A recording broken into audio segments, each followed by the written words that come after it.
So we wish I had pictures to show you. How can you describe a beautiful tree with words in only 3 minutes? You can't. You need pictures.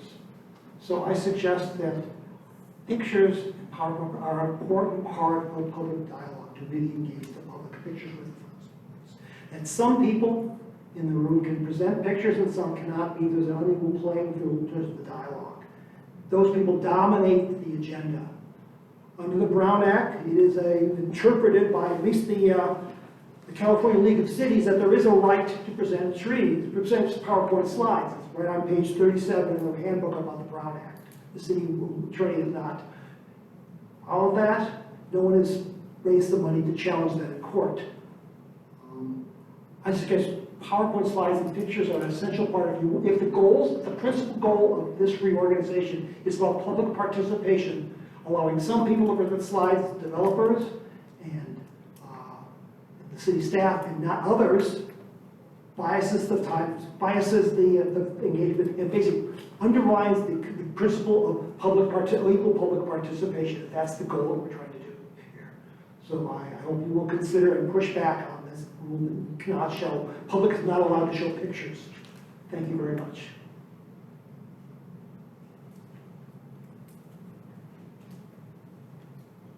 Thank you for your comment. Any other members of the public? If any other members of the public would like to speak on matters not on the agenda, please feel free to approach the dais. And seeing none, we will close the general public comment period. We'll have additional public comment periods for the regular items as well. And we had an additional commission member join us. Thank you so much. If you don't mind, we did just do introductions for the rest of the commissioners. But if you wouldn't mind just introducing yourself with your name, pronouns, and letting us know how long you've been on city commissions and which commissions those were. And when you go ahead and speak during the meetings, just make sure to hit the microphone button down here. It'll toggle on and off and speak directly into the microphone. Thank you.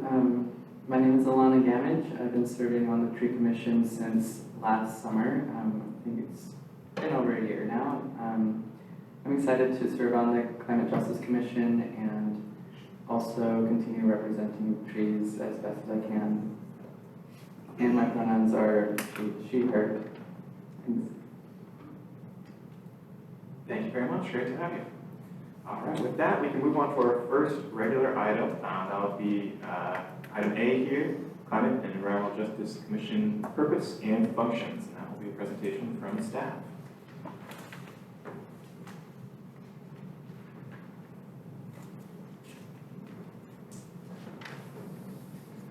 Well, hello, Commissioners. This is the main purpose of our meeting tonight, is to get to know one another and sort of be introduced to the new role of this commission. And so I'm going to do a brief overview of the materials that we sent out to you, starting with the commission orientation packet. I know that you've all received this and have had a chance to take a look through it. We'll do the orientation packet, and then we'll take a look at the programs that this commission is responsible for. And at that time, I will also introduce Stan Briscoe and Charlie Murphy, who are representing Public Works and Urban Forestry. And then when we get to the goals, our City Council member, Donna Neville, is going to give you a few words about that. So that's the program for this first and second item. So I'd like to welcome you. I will be your staff liaison, and we will have support by other city staff as always. Today we have Zoe Mirabili with us, city clerk, and a lot of the kinds of questions that you might have about process she can help us with. But the main thing is, and as I go along, if there are any questions, you can either raise your hand and ask me during the presentation, or you can wait until the end and we can discuss those things. So the main thing is, we as staff really want to welcome you to this commission. We're excited about it. We hope that this commission will really elevate our conversations both about trees and climate and environmental justice. And And this orientation packet is to introduce you to your role as a commissioner on this commission. So we'll get an overview, an outline and purpose of the function of the, we'll call it the CEJ Commission, and understand your roles and responsibilities. I would like to mention that we do have 9 members on this commission, and therefore our quorum is 5 members. And there may be some additional elements about the framing and composition of this commission that may be addressed on June 30th at City Council or potentially at a later time. So we're still, this has been, as you know, a process with a lot of engagement, but it's also an evolving process. So we're happy that we're all meeting today so that we can all be part of that process. The guiding principles for this commission, generally for commissions, is to provide a lens to City Council through which the council can weigh policy decisions. So as you all know, because you've all served on commissions before, that includes the guiding principles of promoting and embracing diversity, equity, and inclusion. This is for all commissions. Prioritizing environmental and social justice. Making space for community engagement. Balancing environmental and fiscal sustainability. And striving for innovation and human progress. So as long as we keep those goals and guiding principles in mind, which I know you all do, that is important for this commission.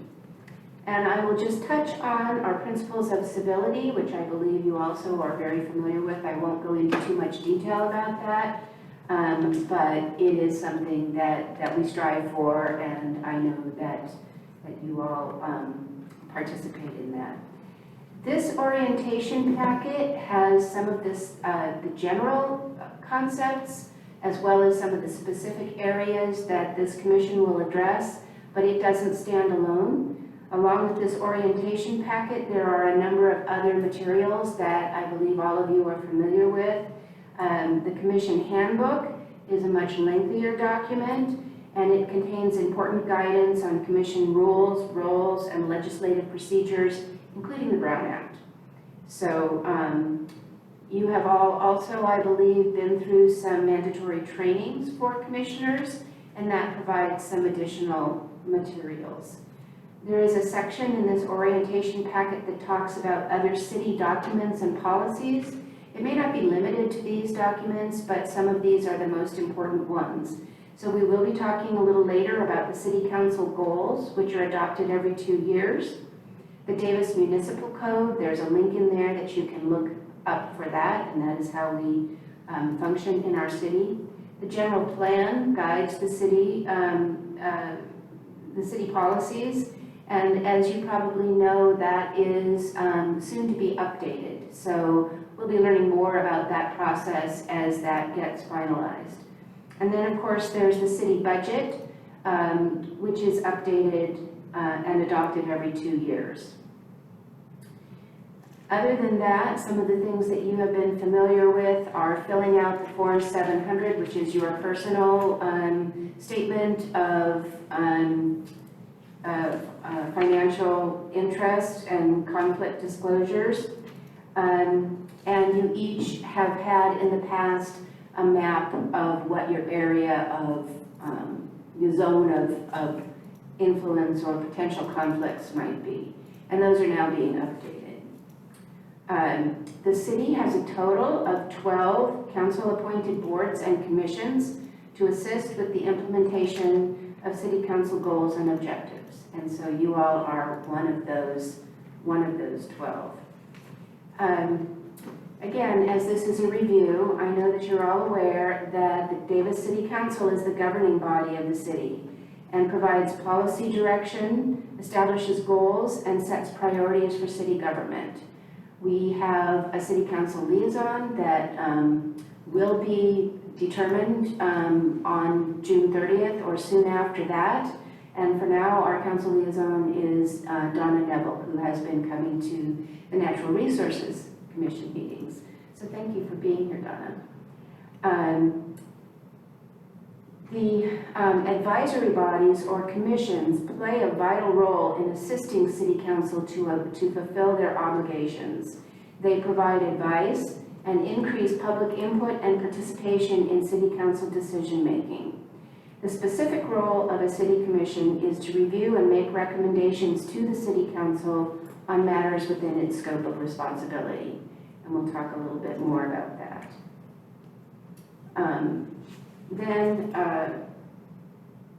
Item B is the Commission General Information, and that's what this Commission is responsible for. So again, this is going to be a brief overview, but on page 11 of your orientation packet is some information specifically about the Climate and Environmental Justice Commission, which was just established this year. The purpose of this commission is to advise City Council on climate matters through the lens of environmental justice. So the functions, there are 5 identified functions. One is to serve as the lead commission on implementation efforts of the Climate Action and Adaptation Plan, which we will continue to call the CAP. So if you're not sure what I'm talking about when I say the CAP, that is the document that most of you know was adopted last year in April, and we're currently in the process of refining those actions and developing more implementation plans for the 28 actions that are identified in the CAP.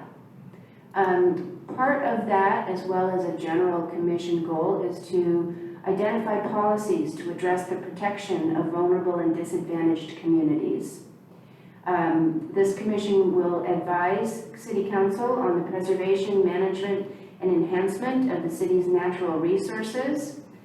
That does exclude habitat and wildlife matters because we have an open space and habitat commission. But it does include air, soil, urban forest, water, and other byproducts and other things that may come up as well. What is excluded is transportation issues because we have a newly named Transportation Commission, which used to be the Bicycle Transportation and Street Safety Commission, which was a mouthful. So now we're just the Transportation Commission. This commission will review and make programmatic recommendations relating to maintaining those city utilities, and as well as environmental policies and regulatory compliance matters. And finally, this commission will serve as the lead commission on implementation efforts of the Urban Forest Management Plan, advise on the management of the city's urban forest, and review and make recommendations regarding landmark tree designations.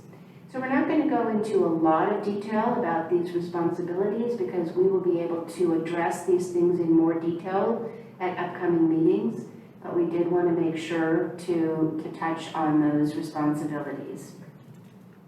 You have some contact information and some links in your packet, as well as your updated commission list of members.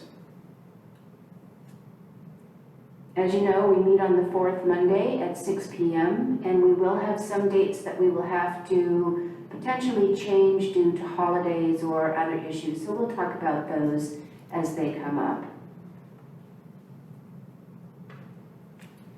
I know you're all familiar with the fact that we have a web page specifically for this commission that you can find on the city website. And finally, I wanted to talk about the commission email distribution list. So there is an email for this commission which goes to each of you, as well as to the staff liaison and members of the city manager's office. So, for example, Zoe gets all of those emails, your city council liaisons will get them, the city manager and assistant city manager get those emails.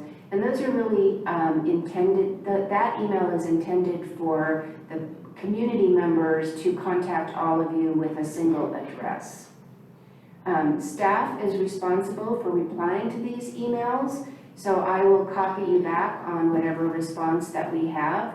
Sometimes it may just be an acknowledgement of receiving that email, and other times there may be more information that's either been discussed at the commission or that can be shared. However, if you do want to distribute information to your fellow commissioners, please send those types of emails to me first, and then I will distribute to you. And that is really helpful for all of us. It allows me to record those emails and make sure that we keep track for Public Records Act, and that you always know that emails among commissioners are coming from your staff liaison. The next part of the packet covers the general structure resolution and the CEJ Commission enabling resolution. I'm not going to go into too much detail on those. You have those in your packet, and I know you've all reviewed those previously. So if you have any questions, one of us would be happy to talk about that, but I don't really need to take too much time now.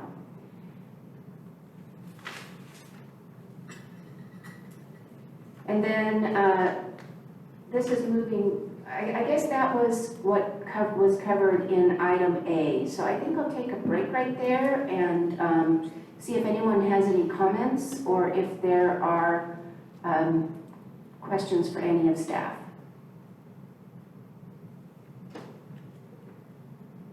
Any clarifying questions? I have some questions.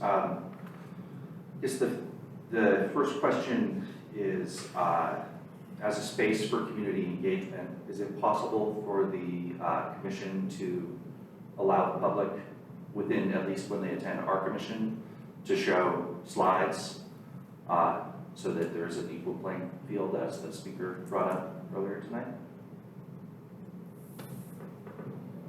We are modeling the commission actions after council, and we do not allow the public to show slides. So it's specifically prohibited, is what you're saying? It is prohibited. Thank you.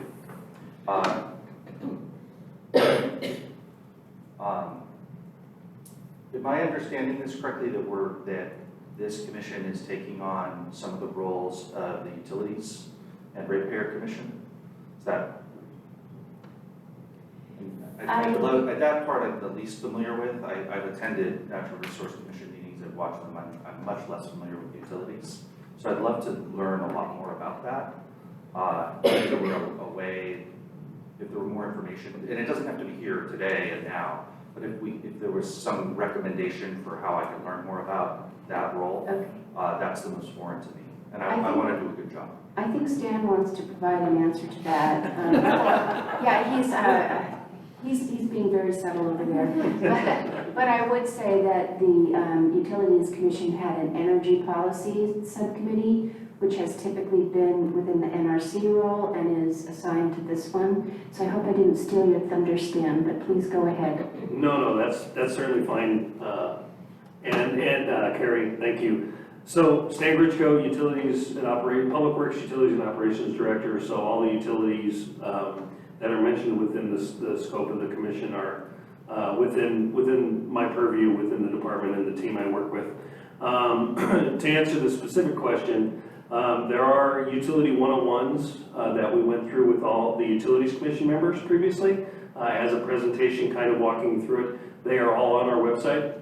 So if you go to our department and go to the utilities, specific water, wastewater, stormwater, there are 101 documents which outline what we do, who we are, who the teams are, and a lot of information of how we conduct our daily business. So that would be a great resource to start. Happy to have myself or some of the other team members, if you choose to want to agendize that at a future time, to help orient yourself with that. I will say is normally when we kick off rate setting process, which is now with the Fiscal Commission, we do 101s as part of that kickoff. That might be a good time to maybe come to this commission and say, hey, here's what we do and whatnot, but totally at your discretion when you might want to agendize that. And I should point out that all of those 101 documents, they are linked in your organization packet. That's correct. Sorry about that. And I just have one more question, if I may. And Can we provide a little bit more information in response to that question? yeah, absolutely. Donna is going to respond, but I also wanted to say that all of the reporting that is in this commission's purview has been a continuing element with the Natural Resources Commission. but the rate setting was with utilities, so. And thank you, and just to kind of add on to the answers, the original purpose of the Utilities Commission was primarily to do the rate setting work. And as it was moved into fiscal, that's the work it's going to continue. But the work that's split off and coming to you is more policy related. What should the policies be around energy conservation, for example, or issues related to that? It's more of a policy versus rate making split that's happening here. I mean, I have a really specific question. So there was a settlement that mandated the Utilities and Repair Commission, and is this commission inheriting the responsibilities of that settlement, or is that going somewhere else? That's there was a settlement when we had a lawsuit on previous water rates, and everything in that settlement has been accomplished many years ago. There is no continuing requirement to have a specific commission do a specific thing. But we are continuing the review of the programs that are going to be in this commission and review of the rates that's going to be in the fiscal commission. Thank you. Thank you for those questions. Yeah. And I apologize, I should have just noted too, we'll do brief clarifying questions. We'll open up the public comment on this item, close the public comment, and then go through discussion too. Those are great questions, so thank you. Kira, any clarifying questions? Not at this time, thank you. None for me, thank you. Alana? I have a related question. In the previous tree commission, we had some subcommittees that were doing some work that were put into the tree commission. I'm not sure how pertinent they are now to the Climate Justice Commission. However, I did think it might be to the benefit of the other commissioners from the other half of the commission to know what we were working on, just so that they had an understanding of what that was about. And I don't know the right sort of process to share that information to the rest of the commissioners. So I guess I'm asking that question. Charlie, did you want to comment on that?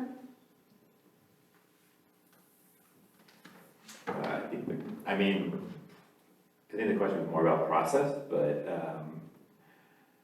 I guess if the idea of agendizing what the previous commissions before they were merged is something that is of interest, then we could probably put together kind of like 101s of where we were kind of thing. I just want to say that the work of those previous commissions has concluded, so there are no continuing subcommittees.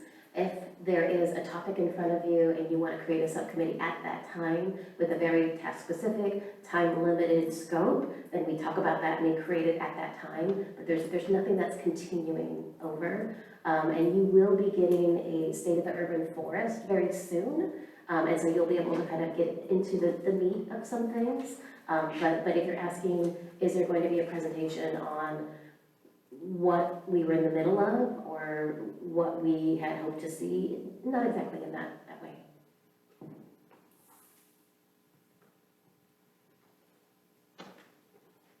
Thank you. And Commissioner Kramer? John, Ruder.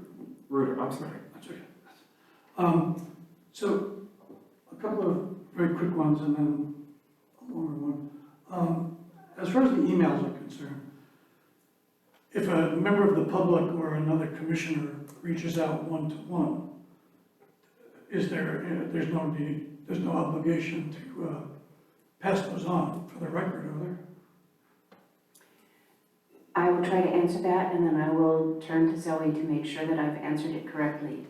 The main thing you don't want to do is have more than the allowed subcommittee number of members talking about any particular issue, and that is over time. So if you talk to Ann and then a month later Ann talks to Jordan and Kira, that's a problem. Right. Okay? But for somebody from, I'm sorry, go ahead. But you are able to talk to other commissioners as long as it is a topic that is not being communicated with other members of the commission. Right. And I'll check with Zoe and make sure that's accurate. So if you're asking about records and maintaining records and what's the appropriate role for using emails, we have to be really careful with when you do city business, we have to maintain and retain those records in the city's space because we do have to provide those upon request. So that's why we ask you to copy the staff liaison when you're doing work as a commissioner, because those are the public's scope of the work that you're doing as a commissioner, and then we have to maintain those records for a minimum number of time, for usually at least 2 years, sometimes more, if it's an ongoing issue. So part of it is about retention, and part of it is we don't want you to have to worry about, did we save that email, who has control of that email? The idea is staff will take care of all of that, you just need to copy the staff on what you're doing, and then we will maintain them and respond to any members of the public that might make a request for the records.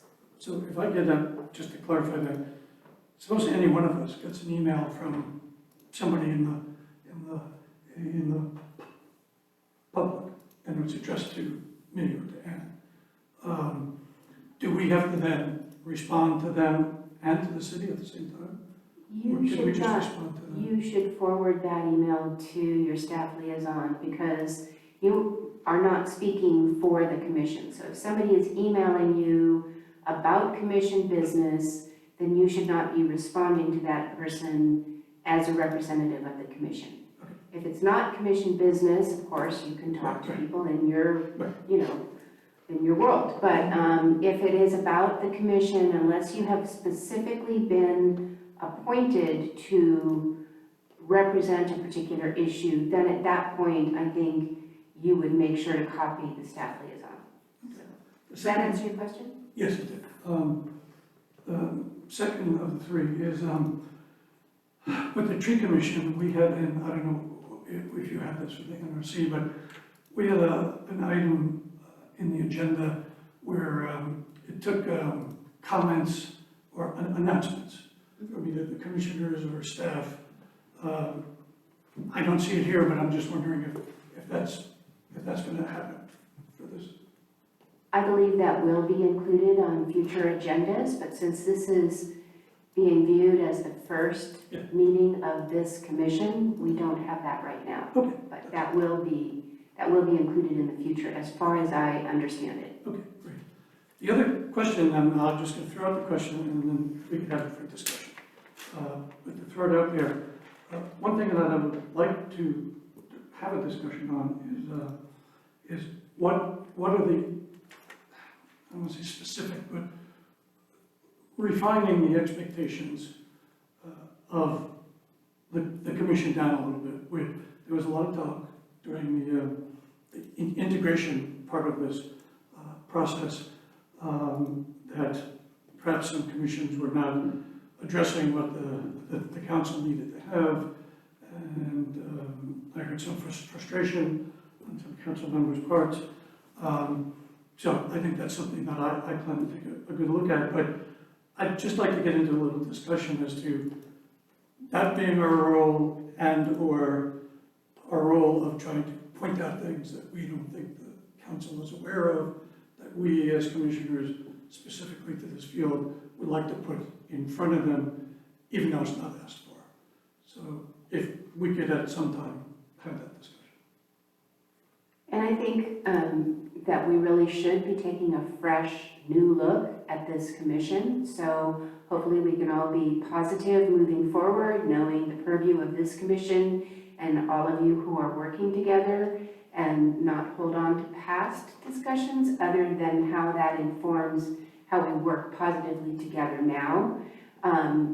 I do believe that the commission can address certain issues, and I just don't know how past conversations will fit in, and we will be getting more clear direction from City Council, I believe, on a more regular basis. So hopefully that will all become clear, but this is a somewhat new structure, and So that would be my answer, and again, I'll defer to any of the staff or council members that are here at the table if you want to add anything to that.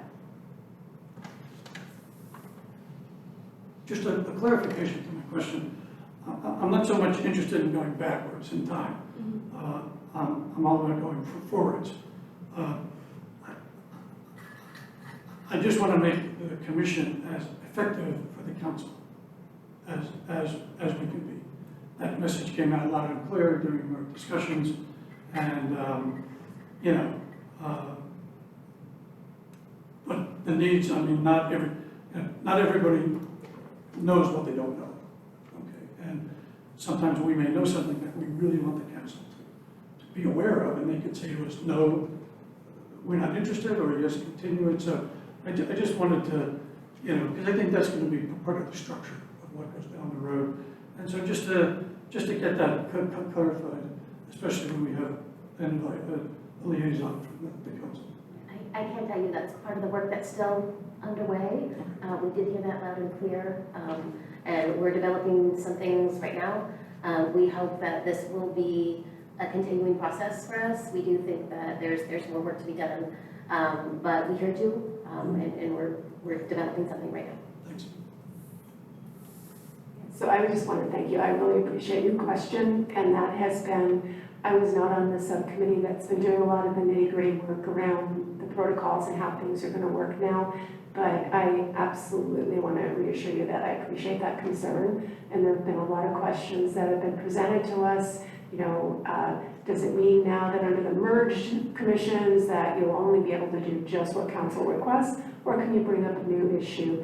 And then if you bring up a new issue, what's the process for that? If it turns out that what you're proposing perhaps really is out of alignment with council goals, or how do we communicate that and resolve that? And as Zoe said, that's something that she's working on, I believe, with the subcommittee now, because we absolutely recognize that it's really important. And I will just mention too that one thing that I believe is extremely important is the communication that your liaison has with you as a commission. Since I've been on council, that has been really important to me, is to show up at commission meetings, to be fully engaged, because we're the conduit, we're the connection between council and your work, and we have a responsibility to make sure that the communication is really flowing. So I just want to mention that as well. So. It sounds like we're all on the same page. Yeah. We have to let it evolve. Right. Thank you. And the last thing I'll comment on is that this has been an ongoing process, and there has been a lot of discussion, but the decided upon components are really the things that have been approved by City Council. So we need to focus on those components that have been approved for these new commissions. And staff and the City Council subcommittee are continuing to work on things, but when those are available, they will be consistent among commissions, and they will be brought forward to council and then brought to you. So, Understood. Thank you. Yeah, thank you for the questions. Commissioner Dean? I have no questions, thank you. Thank you. Carrie, just one question. Can you, sorry you mentioned this, but your presentation, was that just focused on regular item A? Is that fine A, and say more comments or you provide additional information for B and C? yes. Okay, thank you. Just wanted Yeah, I just wanted to stop after the regular item. So are you going to open public comment on A? Yes, I think I will. Could I ask a follow-up question from one of John, it stems from something John asked? Yeah, sure. Okay. Thank you so much. And I just want to say, I'm so glad to have this amazing staff folks here. Carrie, I've known you from around the city before, and it's really a pleasure to actually get to work with you like this. And I appreciated your answers. And Don, I really appreciate that you're here. We went a long time without having a liaison attend the tree commission meetings at all. So your engagement is fantastic and really noted and appreciated. The follow-up question, and I'm going to state this as an affirmative. So one of the things I heard loud and clear is that we are to be conduits for public engagement. And I take that very seriously. I've always taken that seriously. I'm talking to my neighbors, talking to my friends. People always knew I was a tree commissioner. I was on my professional bio. and people would talk to me about trees. And sometimes people would email me, text me, message me, Snapchat, in many different ways. And there's really no difference, from my understanding of the form of communication, right? That if someone talks to you on the street or emails you or texts you, really it's all just a communication. And that as long as I'm not representing myself as giving the opinion of the commission, that it's perfectly, my understanding is it's perfectly okay for me to be talking with the community and, more importantly, getting input from the community that I can then bring to the commission as well. And that I don't necessarily need to alert the staff to every conversation that I have. Is that, I'm trying to state it in the affirmative, is that a fair way of putting it? For the most part, Yeah. yes. So how you get your information, chew on things, talk with people, that's going to be different for everybody. There are certain projects that you might need to disclose. It's called ex parte communications. So for instance, when there is like either a development project or something where you actually meet with somebody and they have a property right that you're discussing, or there's something a little bit more to it than just getting feedback from the community. And we'll probably let you know well in advance when you're going to get something like that, so there will be a heads up. We need to be really careful with that. We control the narrative on certain things because we don't want it to ever be that someone says that I feel like I didn't get a fair process, I didn't feel heard, I thought that the commissioners were biased, and we all have our personal opinions. But there are certain types of applications, certain types of projects that we need to be really careful with disclosing when we talk to people. We'll let you know about that well in advance. So for the most part, you're correct. Awesome, thank you very much for the clarification. And I would just like to add, as you know, Colin, that if you're speaking with people in the community, you are not speaking on behalf of the commission. You're speaking on your own behalf, as well as you can bring those comments back to the commission. But when you're in a commission meeting discussing a topic, you should make your determinations based on what is available to you in the public meeting. So rather than coming with a preconceived idea of what you think should happen with something, you should keep, as it says in the materials, keep an open mind and bring those thoughts, but then sort of like address it from the point of view of what the discussion at the commission meeting is. And I can add one thing. Your fellow commissioners might benefit from some of the information that you've gathered on your own. So you might want to think about sharing, I went to this speech, I watched this webinar, whatever it might be. So you kind of think about if it helped you in your deliberation, it could possibly help everyone else as well. That's great, I appreciate your answers. Thank you so much for those questions, Commissioners. With that, we will move to the public comment period. If any members of the public would like to speak on this item, again, this is item A, Climate and Environmental Justice Commission purpose and functions. We'll have additional public comment periods for the next items as well. Thank you. I have 3 questions only. I want to clarify exactly when my conversations with commission members are private and when they will be shared with staff and the general world. I sent John an email about, gee, there's a tree problem here, or gee, John, there's something on the agenda I'd like you to consider. What are those confidential, or were they shared with the world, so to speak? One question. Second question is, there's a discussion of the cap, but I heard it was look at the cap through the environmental justice lens. Are there lots of other lenses of looking at the cap and climate change adaptability and whatever that have nothing to do or tangibly? Will those be aspects of this commission, or is it only or pretty focused on the environmental justice issue? And the third question is, it was mentioned that it was a policy that they will not present slides. You were putting the commission in alignment with the council regarding not presenting slides. Was that a council decision, or was that a staff decision to put it in alignment? So there's 3 questions again about privacy of emails, about the focus of the cap, and focus of attention to the cap, and about who made the decision about no slides as commissions. Thank you. Thank you for your comments. Hi, good evening. I'm Chris Granger. I'm the Executive Director with Cole Davis, and I just wanted to say congratulations on the formation of your new commission, and I know how much hard work that the staff and the subcommittees have been doing to smooth this process and make it work, and so I'm looking forward to seeing what happens. I really want to encourage you to think deeply as you're working about all the overlaps with climate. We all know them, you know, so much of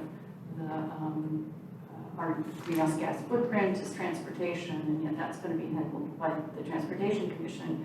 So listening to what's happening across our commissions would be really helpful in any way that, you know, I'm signed up for all those other commission feeds. You might want to think about doing that too. The EJA focus for this commission is kind of a unique overlapping reality, right? As was mentioned, it's a core principle for the council and for all the commissions. And so, and those things overlap even more closely.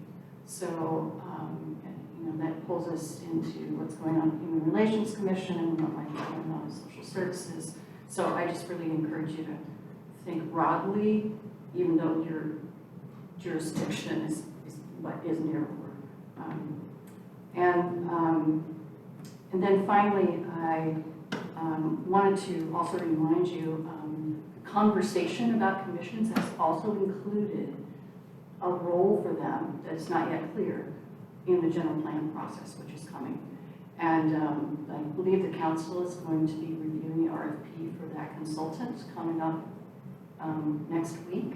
You may want to pay attention to that as well, where this discussion of what the role of commissions will be in the outreach and engagement portion for the climate action plan. Anyway, thank you so much for your service, and I look forward to chatting with you on a monthly basis. Thank you very much, members of the public, for your comments. With that, we will close the public comment period, and we will go to just a general discussion of this regular item A. As a reminder, we do have two more items under, two more sub-items under this item 5, and then we'll also talk about our kind of planning for the subsequent meetings. So keeping an eye on the clock. It's about 6:50 right now. We've had great conversation so far. I don't mean to stifle that, I just want to make sure we're all keeping that in mind. I've been starting on the left side way too much already, so let's start on the right side with any discussion items, starting with Commissioner Daniel. No, I don't have any item. Thank you, and Commissioner Ruder. No, I think I've had some good conversations so far. Thank you. Commissioner Gamache. I just wanted to say that I'm very excited to serve on this commission. I'm still learning about how to do the job, and also was pretty new to the other commission as well.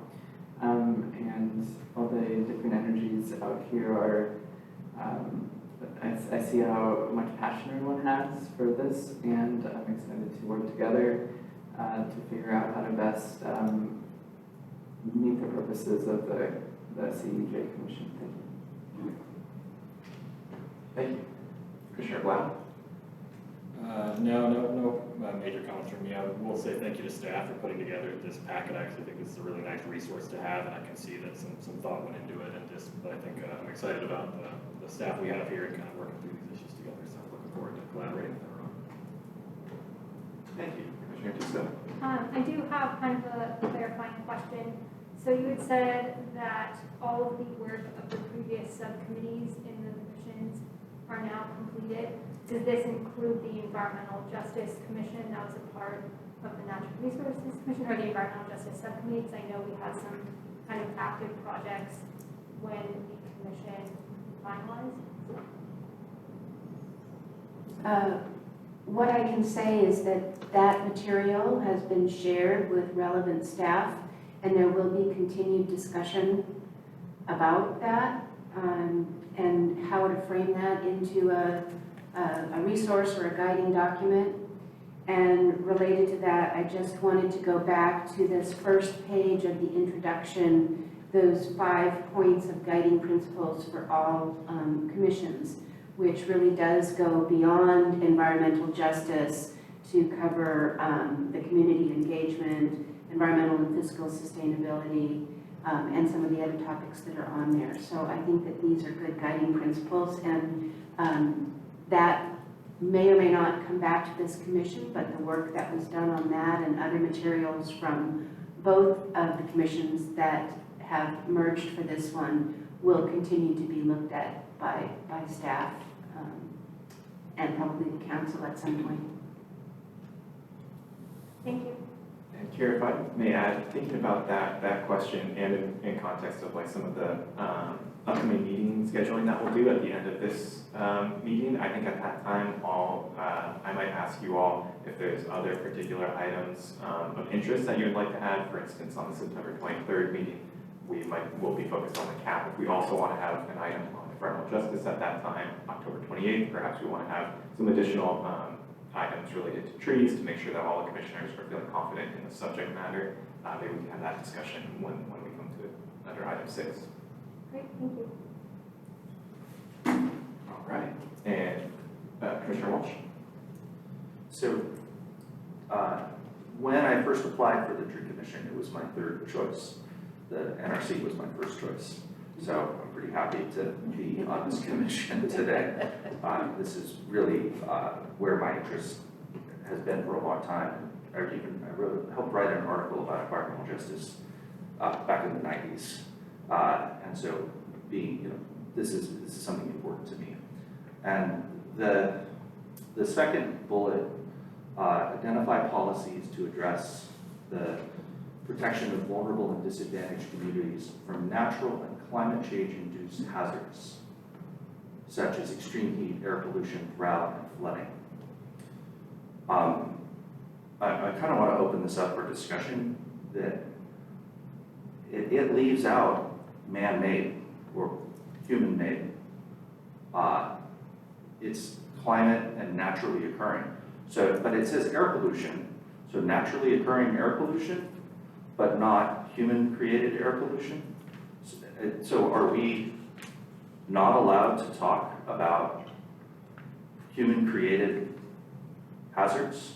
And I don't know, maybe staff has an answer to that, or maybe it's worth discussion, or maybe this is something that is a bigger topic that will be discussed ongoing. Mr. Chair, could I make a Yes, comment please. for the discussion? I'm hoping it's not going to be a bigger topic. It seems to me that it was just a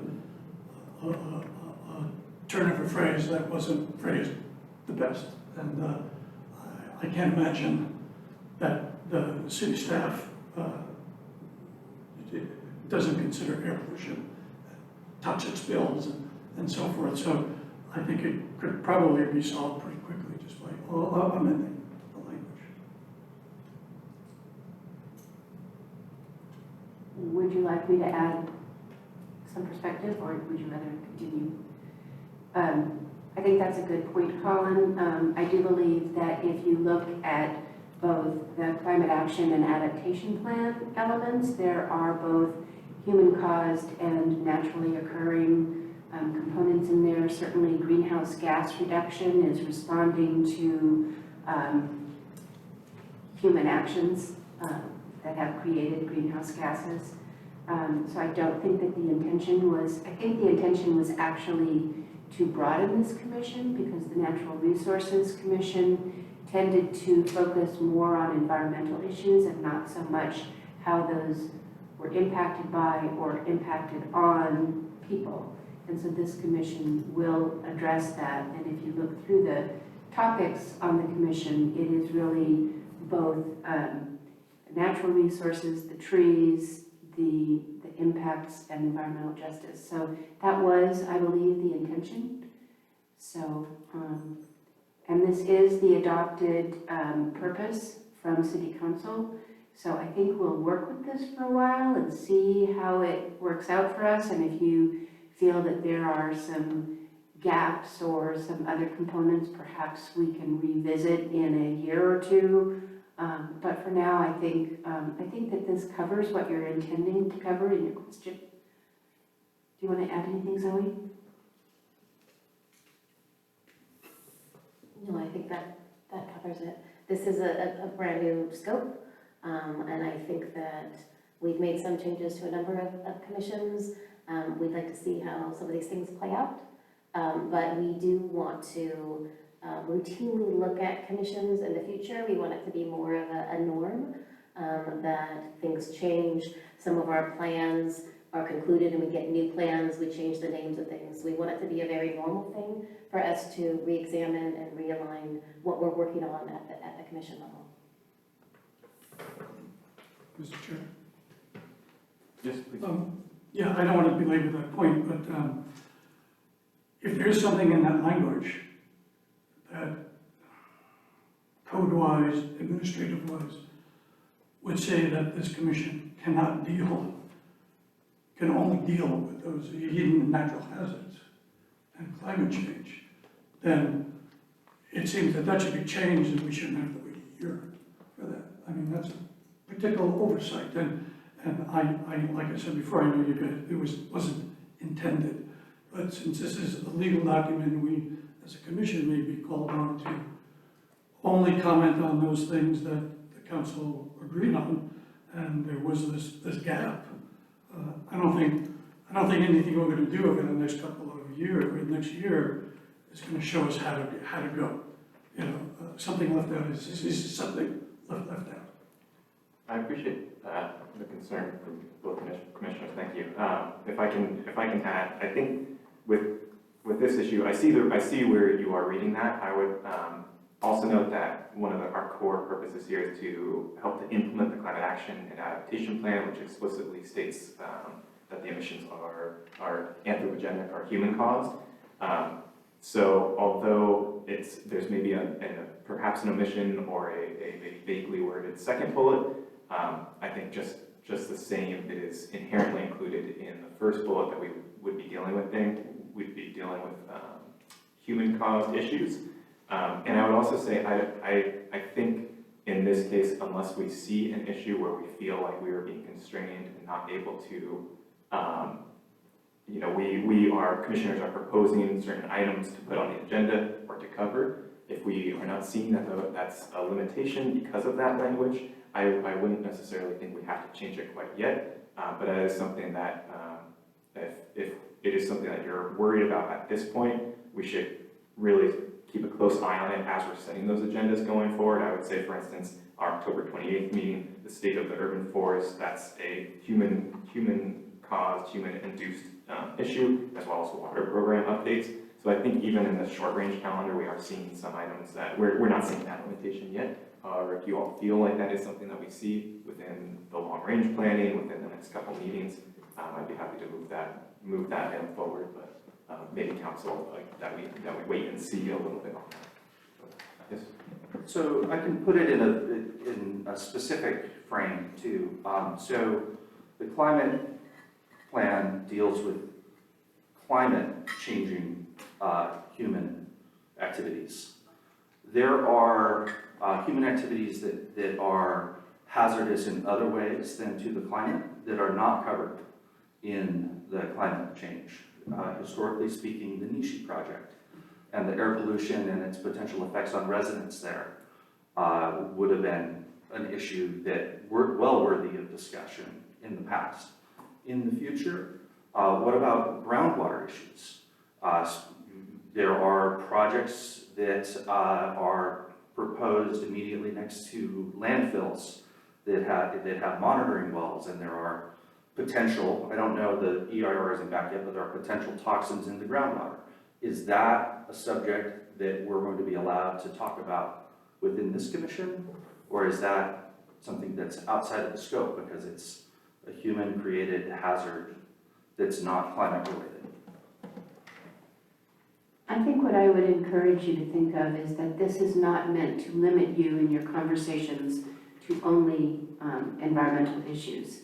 I think that the CAP, we'll talk more about the CAP at the next meeting, and we'll address how these actions were developed and how there was a focus both on the people and the climate to come up with the actions. So I am sensing that you're thinking that there's a limitation that is not intended to be there. But I think as we continue to discuss this, we can flesh that out.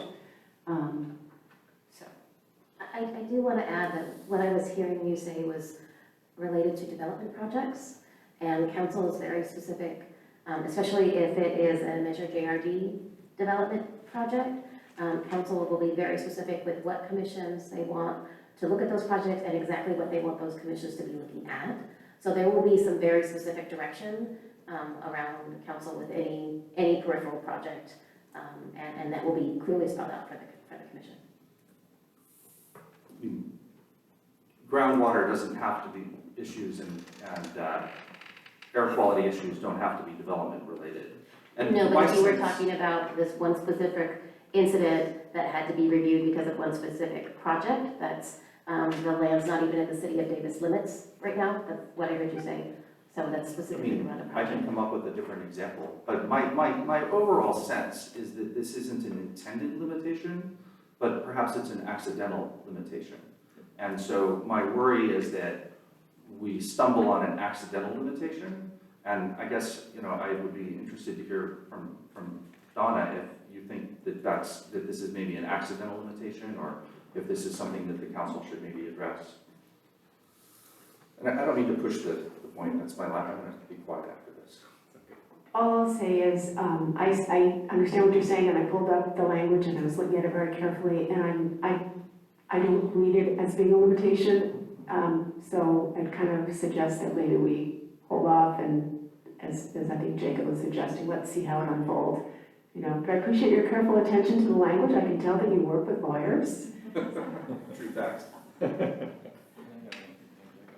One other thing that I would add that, and I recognize we've got folks with, different experiences on different commissions here that have been working with the city for a long time here, but at least so in the year that I've been was on the NRC and now, with this transition to the Climate and Environmental Justice Commission, we've actually had, I think, really strong attendance from our council liaison and had good dialogue with what, maybe not all the intentions if it wasn't, and that liaison wasn't on that subcommittee or something like that, but we've had really strong dialogue with our liaison. I hope that will continue, and I think that will actually give us the opportunity to, as these topics come up, get a little bit of, direct dialogue with council, and hopefully get, I think what I'm hearing from staff as well is that the intent moving forward is to have much more explicit and kind of clear direction from council on the topics they'd like us to really advise on. So I do think, there's a likelihood here that as we get to these issues where we say, hey, is there daylight in our purview? Can we cover this thing? Does it fit in this box?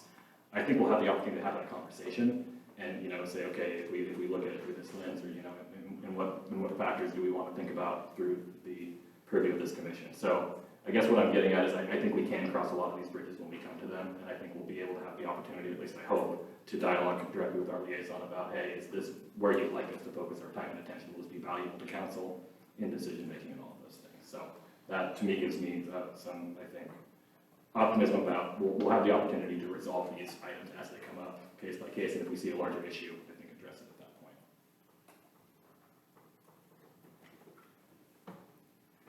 Thank you, commissioners. I am very excited that we're having this level of conversation, this level of questions on the first day too. I'm really excited to continue this work, not only today, but as we have to get into really substantive topics too. And I've heard, I think from a couple commissioners, some notes about, maybe not feeling as confident as you did in previous commissions or with previous purviews with the subject matter. And I actually think that's going to be a strength for us. It's going to force us all to both learn new things, but also make sure that we're communicating in a way that makes sense, whether we're an expert on a certain topic or whether there's more that we have to learn. And we've got all these great staff resources to help us through that process. So again, thank you so much for the comments, and especially the conversation regarding how if emails, communications are coming to the commission, they're public. If they're going just to individual staff members, then it's more of a kind of it's your one-on-one conversation as long as you're not representing, saying that you're representing the commission. I thought that was a really useful reminder to us about how we interface with the public, and really will help us fulfill the goal of kind of getting that public interaction, as well keeping those conversations at a level where everyone can understand. So thank you so much. If there's any final thoughts, we'll just leave a moment on this item, and then if not, we will head to our item B. All right, with no final thoughts, we can go on to item B, 5B. So for 5B, we're talking about the various sections that staff is here to represent that this commission will be addressing. This is not a limitation, it's basically the CAP document, the urban forest management document, and some of the other policy areas for utilities and integrated pest management, etc. I'm not going to go into too much detail on this section because it's really more of a resource for you. But starting on page 19, there's a number of pages of key definitions and terms that we thought was just a really good way to have everybody on the same page, or, you know, we often talk in acronyms or address things, and so you can always go to this glossary and key definition of terms, many of which in these several pages are from our websites or our other documents. And this can be a living definitions and key terms, so if we come up with something that isn't in here, let's continue to add to that so that we're all using the same language.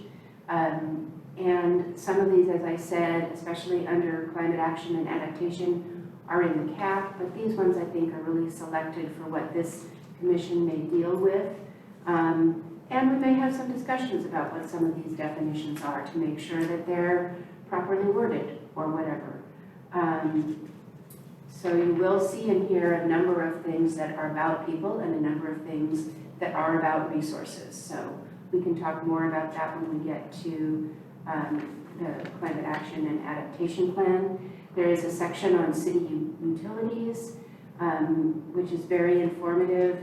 And then finally, a section on urban forestry. That is something that many of you that were on the tree commission have been working on. So there's familiarity with each of these terms. Some of you may be familiar with all of them, and some of you may be familiar with a certain subset of these terms. And then on page 24, we start to look at some of these programs. So the first one is the Climate Action and Adaptation Plan, a very brief overview of what's included in that CAP with some of the graphics that are in there. We did have city staff work on a couple different graphics for what carbon neutrality is, especially for our community members. What does that mean, carbon neutrality? So this is one of the two that we produced.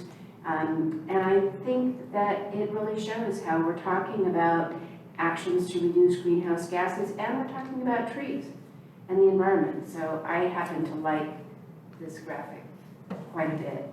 There are links in this section, and then all 28 actions are listed by their sector. So the CAP has 5 sectors: building, energy and design, transportation and land use, water conservation and waste reduction, climate adaptation actions, which are things like resilience and flood management and that kind of thing, and then finally carbon removal.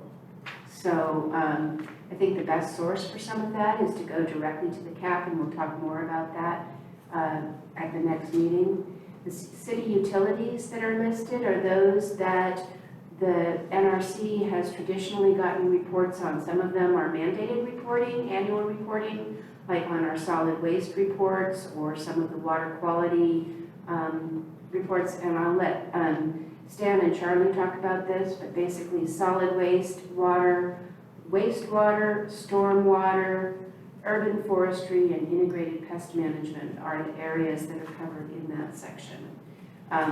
So that's all I really want to say about this, unless you have questions. And then I'm going to turn it over to Stan and Charlie if they want to say any more about these sections, and then you can have your discussion. And then after that, we'll go on to the council goals. Thank you, Carrie. I would just mention, so the question earlier talking about the one-on-ones clearly laid out for you here for all of those utilities. Tremendous number of team members that put this information together. So if you do have any questions, certainly whether it's agendized, or whether you have questions just as an individual, happy to respond to those via email or otherwise. And Charlie, I don't know if you want to say anything about urban forestry. Yeah, I think Carrie did a great synopsis there. I think we're on the agenda for, I think, October for the State of the Urban Forest. It's supposed to be pretty encompassing report that we'll be producing annually. That was part of the Urban Forest Management Plan. And a lot of that will stem into some different things that we're working on in the day-to-day and some of the bigger picture 5-year plan, 10-year plan within that Urban Forest Management Plan.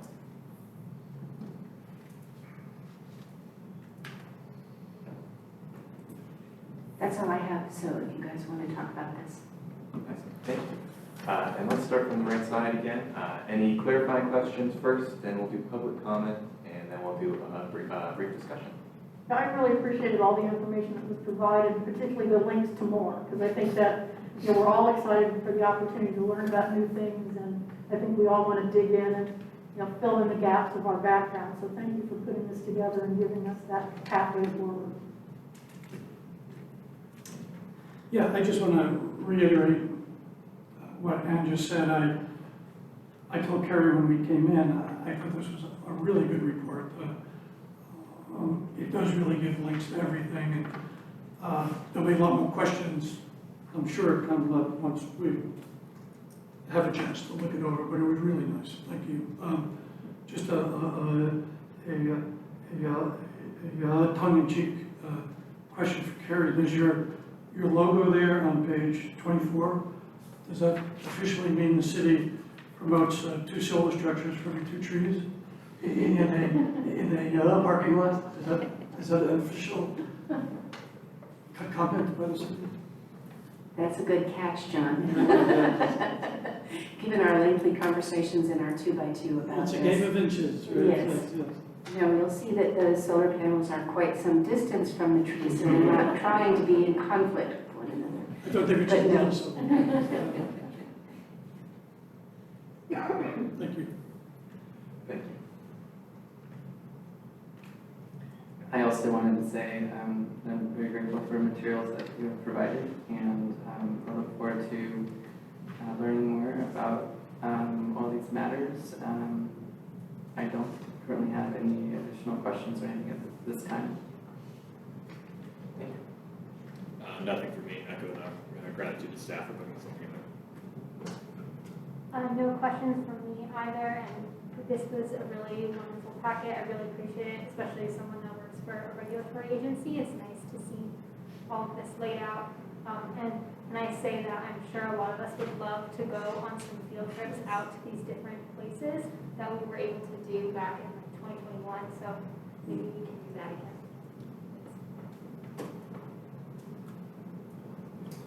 So I too appreciate the packet, although this is mostly to reveal a bit more about myself. I work as a litigation consultant. I make demonstratives that are presented in trial and regulatory bodies all across the country, which means I make a lot of PowerPoint slides.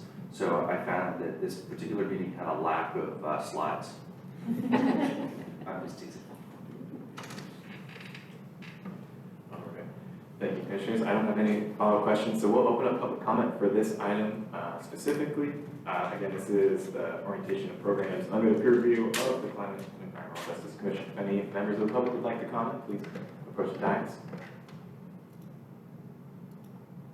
And seeing none, we'll close the public comment period and open up for any general comments from the commissioners on this item. And instead of going one by one, maybe I'll just ask if you all have anything you want to comment on. You can raise your hand and we'll go that way.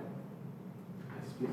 I would just like to sort of ditto the comment that was made at the other end about field trips, because I think it would be really educational for us if that could ever be arranged. So thank you for bringing that up.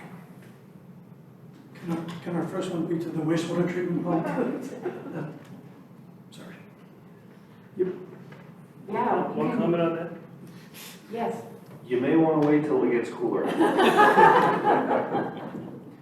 Tends to be a better experience. We want to see them Unless you're there on a daily basis. So I would suggest, on that note, I was just emailing Carrie actually. We're certainly open to that through coordination.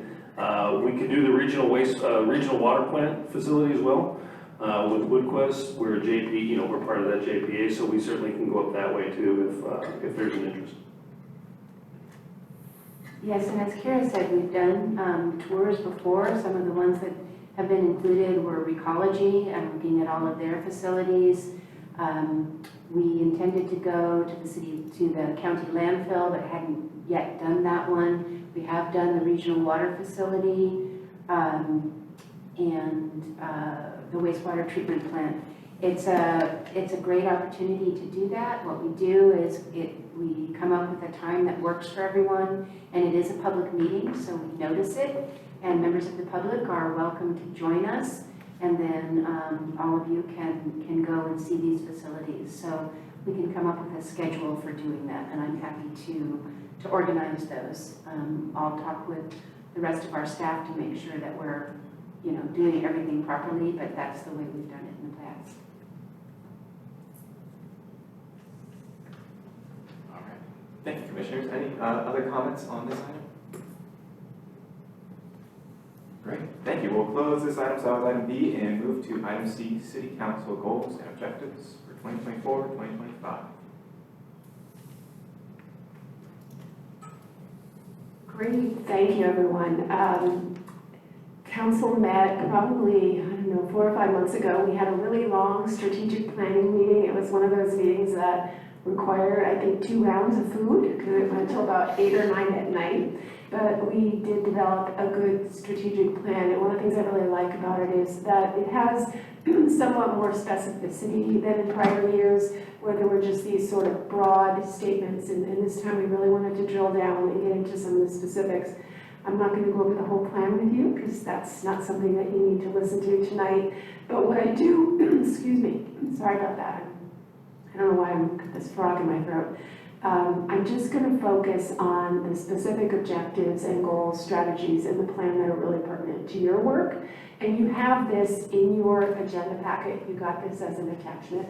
So I'm not going to read all of it. I'm just going to really direct your attention to the particular objectives and strategies that are going to really be most pertinent to what you do. So if you look in the plan, under Objective 2, which is strengthening climate resilience, and these are strategies that support Davis's commitment to become carbon neutral by 2040 with a vision to reach carbon negativity and to position the community to adapt to and mitigate climate risk in an equitable and environmentally just manner. There are 2 strategies under that, excuse me, both of which are going to be really pertinent to your work. One deals with implementation of the CAP, and this is really going to be a very important part of your work. In particular, developing some prioritized fund development strategies, because as you know, we have this great plan, but we don't actually have all the identified resources and funding strategies for that, and that's going to be really important for you to be working on. And there are a couple other strategies under that as well. There's also a second strategy, which is to implement city actions to strengthen the city's climate resilience. And there again, there are a couple of different activities under there that you're going to be working on. One in particular that I would highlight is that you'll be working on expanding the vulnerability assessment with a focus on climate-related impacts on the city's vulnerable populations and readiness of existing facilities and services to address identified needs and report results to council and appropriate city commissions at least annually. So we're really trying to identify how is it that our vulnerable populations are being impacted and what do we need to do about it. So that's something you'll be working on. And also draw your attention to Objective 3, which is, 3.2. Under the main objective there is shoring up the housing continuum. So you may wonder why it's relevant to you. But if you look down under strategy 3.2, it has to do with engaging all city departments to incorporate CAP actions into city goal setting, planning processes, general plan update, etc., and it goes on. So that's something else that you will be involved in as well. And then the final one is Objective 5.2, which is, objective 5 is actually maintaining high-quality infrastructure and services. But under that is a strategy of integrating new technologies that lower costs, improve service, and reduce the city's carbon footprint. And in particular, within that strategy is a goal of integrating smart microgrid technologies and renewable energy sources, reducing the city's carbon footprint and energy consumption, leading to reduced operational costs and increased resilience, and others as well, but I would just highlight that here. So I really just wanted to highlight for you those particular objectives and strategies in the city's goals that are definitely going to be very much in alignment with your upcoming work. And I'm happy to answer whatever questions I can. Excellent, thank you. We'll do brief questions again, and we'll start from the left side. Commissioner Walsh, would you like to kick us off with any questions you might have, clarifying questions? I don't have any questions at this point. Thank you. I don't have questions of. None for me, either. Thank you. Commissioner Marsh? I think I'm good for now, as well, thanks. I just have one point to point out, we don't have to discuss it now, we can do it later, is that it would be nice to get some guidance from council and how this commission might look at new and innovative, adaptable technologies, and how we deal with how much they cost. You know, you could come up with the Cadillac, you could come up with the Dodge Dart, you know, or the Camaro, right? And so it's easy to come up with all these things, but it's a waste of work if we're not going to have any idea about what we should shoot for in there. So down the road, when these things come up, if that's something that people can think about. Thanks. I don't have any comments, thank you. Thank you for your questions. With that, we'll move to a public comment period. If any members of the public would like to comment on this, they may approach the dais. In the council agendas, this is a little tangential to your thing, but I thought it was very strategic that they removed transportation from the environment, from the commission that's involved with the environment. And very strategic. There was a big discussion a year ago, and Kerry was part of it, where they tried to keep the Natural Resources Commission from providing comments on the EIR for the I-80. This has been a process. They didn't allow the Yolo County Climate Commission to comment on the I-80 project. Now they funded phase 1 of it, but they're $200 million. They are still short $250 million to complete that project. They're short $250 million. That is 25 times the budget of Yolo Bus. That's going to consume the region's transportation money to focus on finishing that freeway. It is part of the city's agenda. It's not stated there, but that's what's going to happen. It's going to consume this thing. It's not on your agenda. So this is looming here, and they can put it off your guys' agenda. That's very strategic, I believe, to control the controversy. But it is still there, and it is a stinking project that's going to kill our climate. And Josh loves freeways. He actually took a trip to Colorado to learn about how to run tollways better, and I think we need to address that. Thank you very much.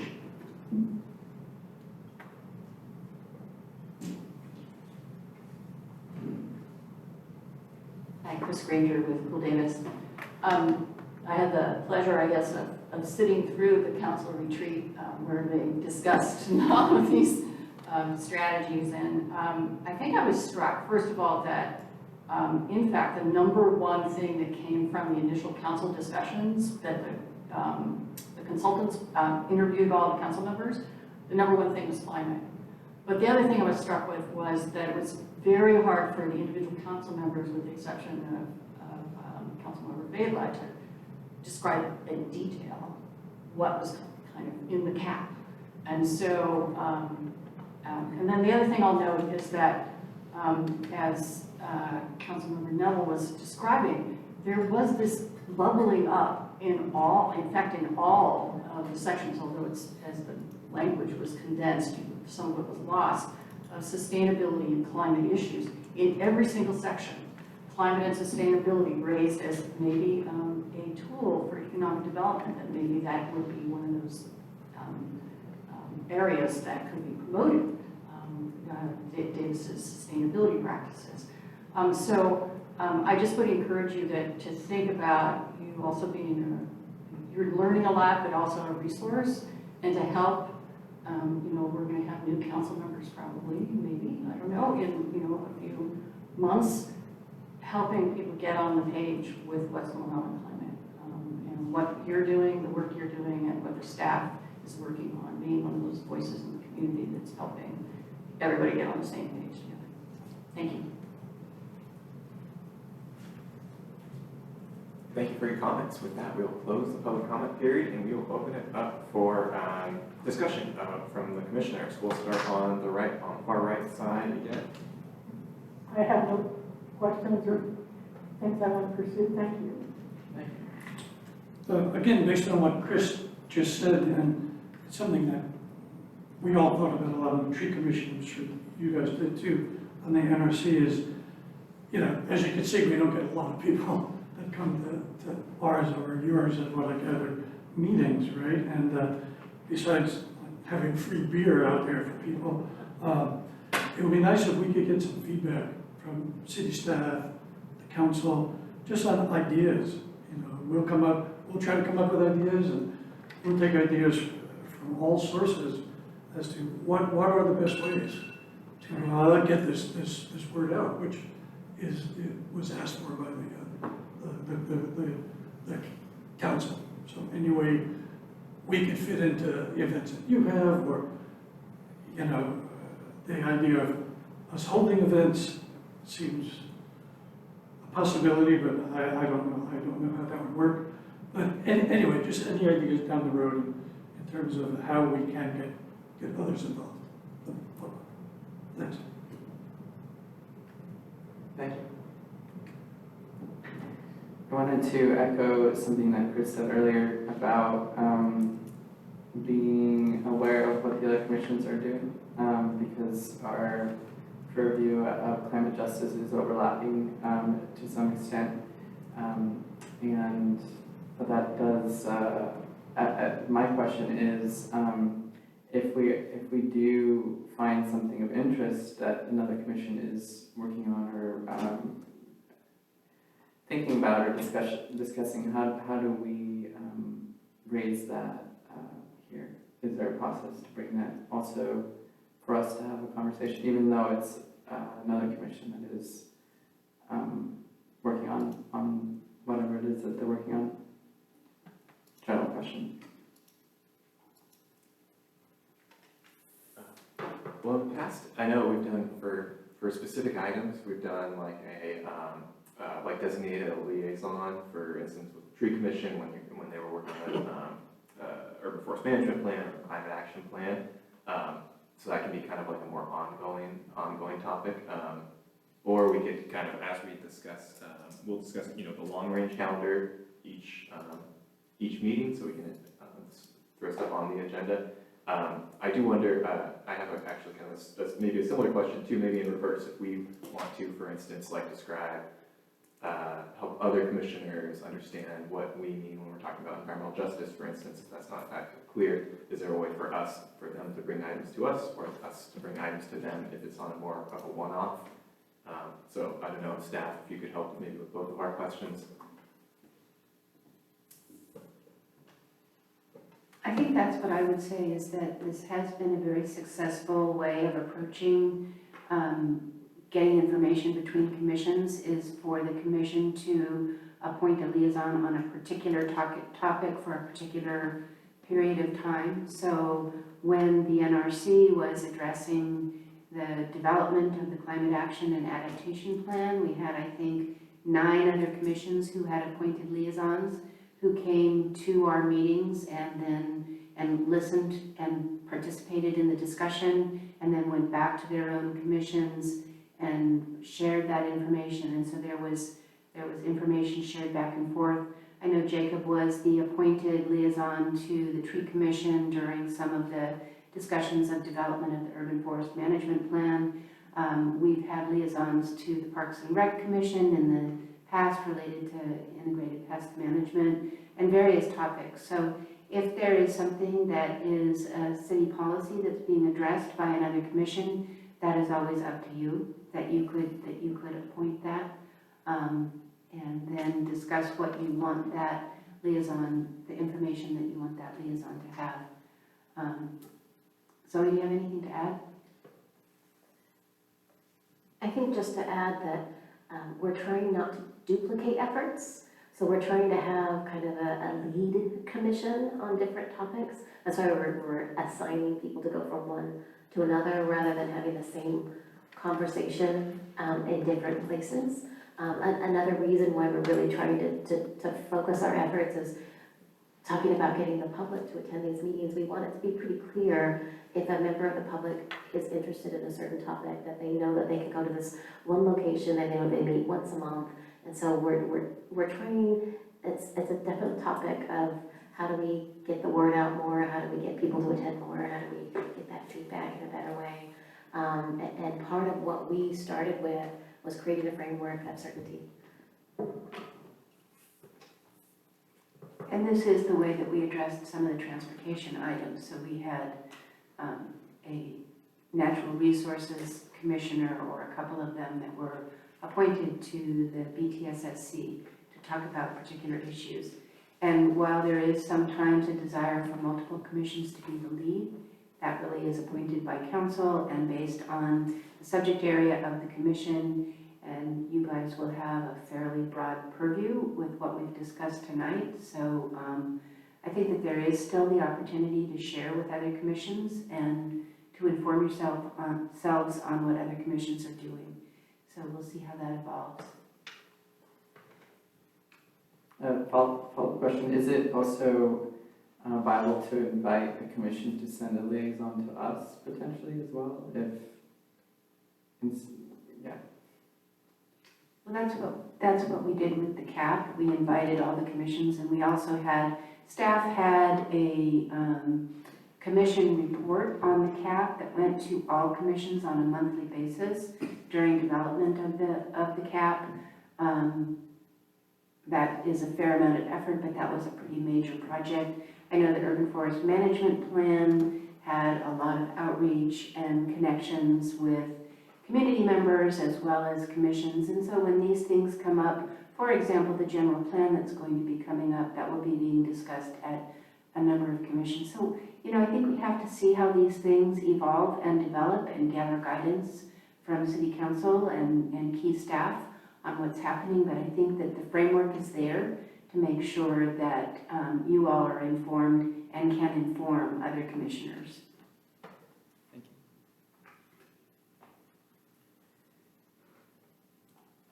Nothing for me, thank you.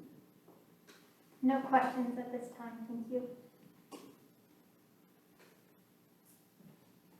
So I really appreciated the question about communication with the council, and it sounds like there's an education aspect too, that we can have, people can just go down to public comment and highlight things about the CAP. We could assign people to go down and do that just as public commenters.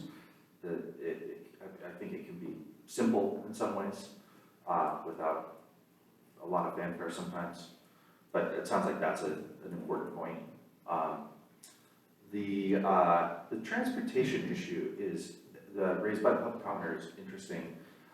So the last bullet point of our mission is all about the urban forest management plan. And actually, one of the things that I brought to the Tree Commission and the Tree Commission adopted did actually address some transportation issues from a tree perspective, if you can imagine, which is as simple as just planting trees along bike paths to promote shade, to make it more desirable to bike when it's hot outside, and planting trees around bus stops so that it's nicer to take the bus.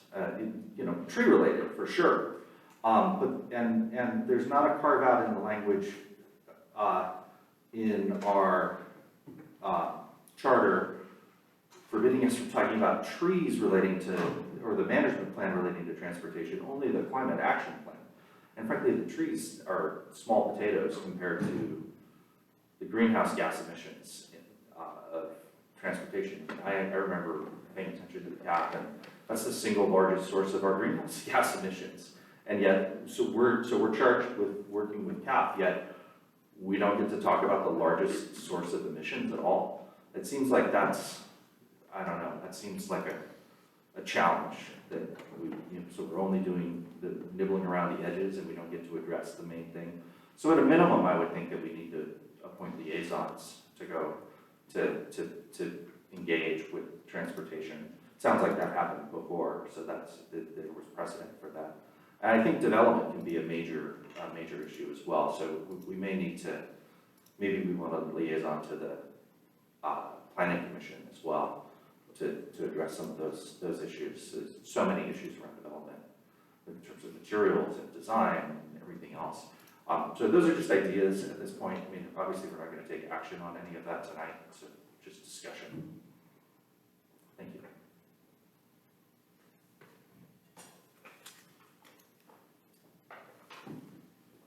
Thank you very much, Commissioners, for your thoughts and thoughtful questions on that. I think a couple of those items too, maybe we can pick up in our next item, that again, that like the calendar, the agenda, as we talk through what our priorities are and what items we'd like to talk about, as well as maybe some different sort of procedural aspects, I think, around some of these things. I don't think I have any other comments on this item either, so, but again, appreciate all your thoughtful comments. So let's close this item 5C. And we'll move to the last item on our agenda today, which is the upcoming meetings and dates. I'll ask staff if there's anything that you would like to kick us off with for this discussion, and then we'll move to questions, public comment, and discussion again. Yeah, as you just commented, I think that this is not really something that we're looking for too much input on right now, although I do think that it's important to know what you all want to talk about. And I think as we, over the course of the next 2 meetings, more will come out about how you want to talk about these topics. But I think the next 2 meetings will continue to be sort of an introduction to the topic so that we're all on the same playing field.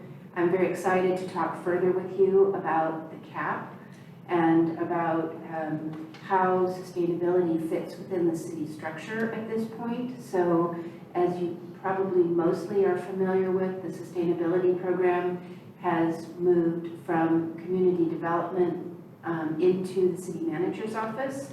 And we have a new person, the economic development director, Katie Yancey, who is now my supervisor. So we are blending the topics of economic development and sustainability to a point in that we're working together on some of those topics. And so next time we're going to have her, I believe, come and be able to talk to you about what's happening with that program and then an update on the climate action and adaptation plan. So those 2 things seem to go well together. I know that I want to talk to you about our dashboard, which is going to help us track progress metrics and the actions. So we're about to embark on doing that. That relates to our regular reporting on an annual or more frequent basis, as well as some of the vulnerability aspects, because our consultant on the dashboard has some capabilities for doing ongoing vulnerability that we can add to. The next meeting, that is on September 23rd, and as you know, we typically take a break in August at the same time as City Council, so that's why it's 2 months until our next meeting. The meeting after that, the October meeting, is when we're really excited to be hearing more about the state of the urban forest, and both of these are tentative, depending on staff availability and what they want to present, but that as well as water program updates, which might be various topics within water. We have a number of staff people that we have heard from in the Natural Resources Commission. So Don Calciano handles much of the water, Sherry Kimura handles the water quality. Stan, maybe you want to talk more about that. And then the November meeting, we will need to discuss at one of the 2 upcoming meetings because that falls during the Thanksgiving week, so it's the Monday before Thanksgiving. So we need to decide if we have topics to discuss, or if we want to reschedule, or postpone, cancel, whatever we want to do. So that's all I'll say about that, and then I'll turn it over to Stan and Charlie in case you have things you want to add. No, thank you, Carrie. I think you covered it pretty well. I would note that I believe next council meeting, July 30th, we're taking pretty much the water update that we provide you with some new updates or current updates. We'll be going to council and talking about a few of those things as well. So, but we do cover a wide variety of topics within the water utility and water regulatory arena during that update typically. So.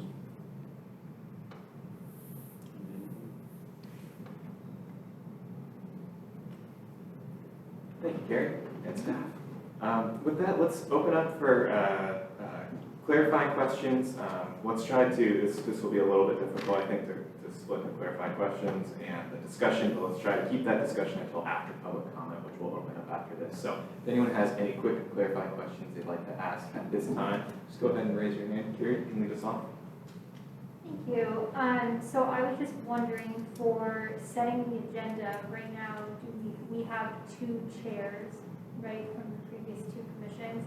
Will they be the ones meeting with you, Carrie, to organize the agenda? I think right now we kind of have some set items that are kind of introductions to these topics. We can meet with both chairs. I know that the NRC had Jacob as chair and you were vice chair, Kira. And the Tree Commission has Jim Kramer as the chair. I don't know if John, you're the vice chair.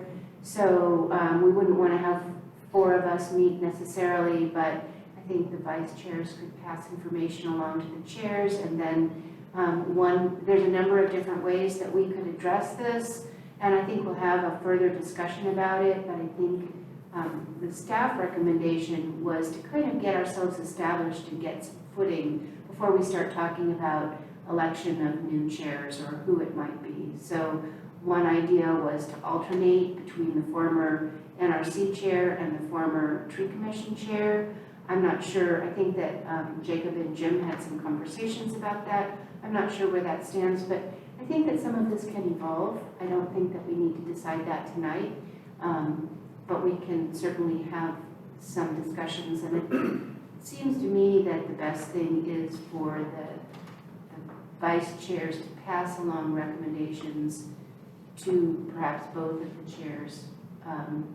I think one of the things that we want to make sure to do is to not look at this as 2 commissions kind of side by side. This is a single commission with a fresh start and a fresh set of responsibilities and direction. And I'm just really excited to work with all of you. So I think we're off to a good start. So that's some thoughts on that. Great, thank you. Thank you. Any other questions from commissioners?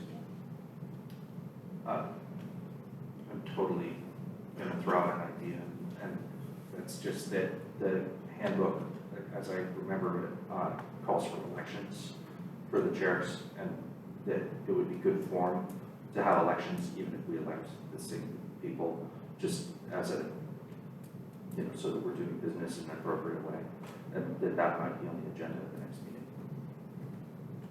Well, maybe that's a good thing for you guys to discuss. We will definitely have elections. We thought perhaps we would do that at the beginning of the year, but I know that a number of people their terms are ending in the middle of next year. So if you all have some input or guidance on that, I think that's something that the commission can decide if you feel that you're ready to do that at an upcoming meeting this year. Yeah, that's a great point, Colin. I was hoping we could discuss that a little further in the discussion portion of this item. Thank you for bringing that up. Please. Donna, just a question that you might get back to us on, or if you know, considering our upcoming meetings, do you know of any anything from the council that's going to come down, that's in the works, that might be coming down the road for us to be thinking about. So on Tuesday, we will approve the hiring of the general plan consultant, but it's really just the start of the process. But at some point, I hope in the not too distant future, we'll really start to get a handle on the process for that. And again, I'm going to kind of defer here to the subcommittee and staff because they're working out these details, but I think some planning or training on the general plan and what it entails would be a really great thing to add to your agenda. So, because that work will be coming your way. Some work related to the general plan will be definitely coming your way. It sounds like you don't, that there's no vision right at the moment, or that there's going to be anything big coming down the pike, like we're going to need your input here, or this is really important, we're going to need it by December, or, things like that. Nothing other than what the things we've talked about tonight. I mean, the cap is huge, right? Getting it from plan to action, that's huge. Okay, great, thanks. Thank you. Any other questions? Great. I'll open up a public comment period again for this item. Again, this is upcoming meeting dates. Any public would like to make comments on items we should Do consider? all of you have my slides in front of you at this point? Please don't start my time like pass these out. This is an email that you received earlier today.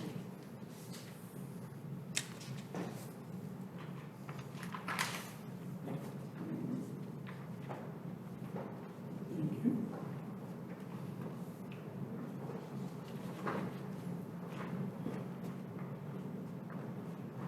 We have a fresh start here. Will the same ingredients get yield the same cake?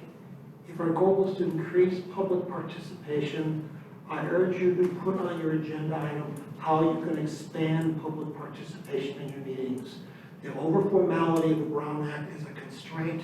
There are ways of working within it to expand it. The Brown Act is a floor, not a ceiling of what you can do.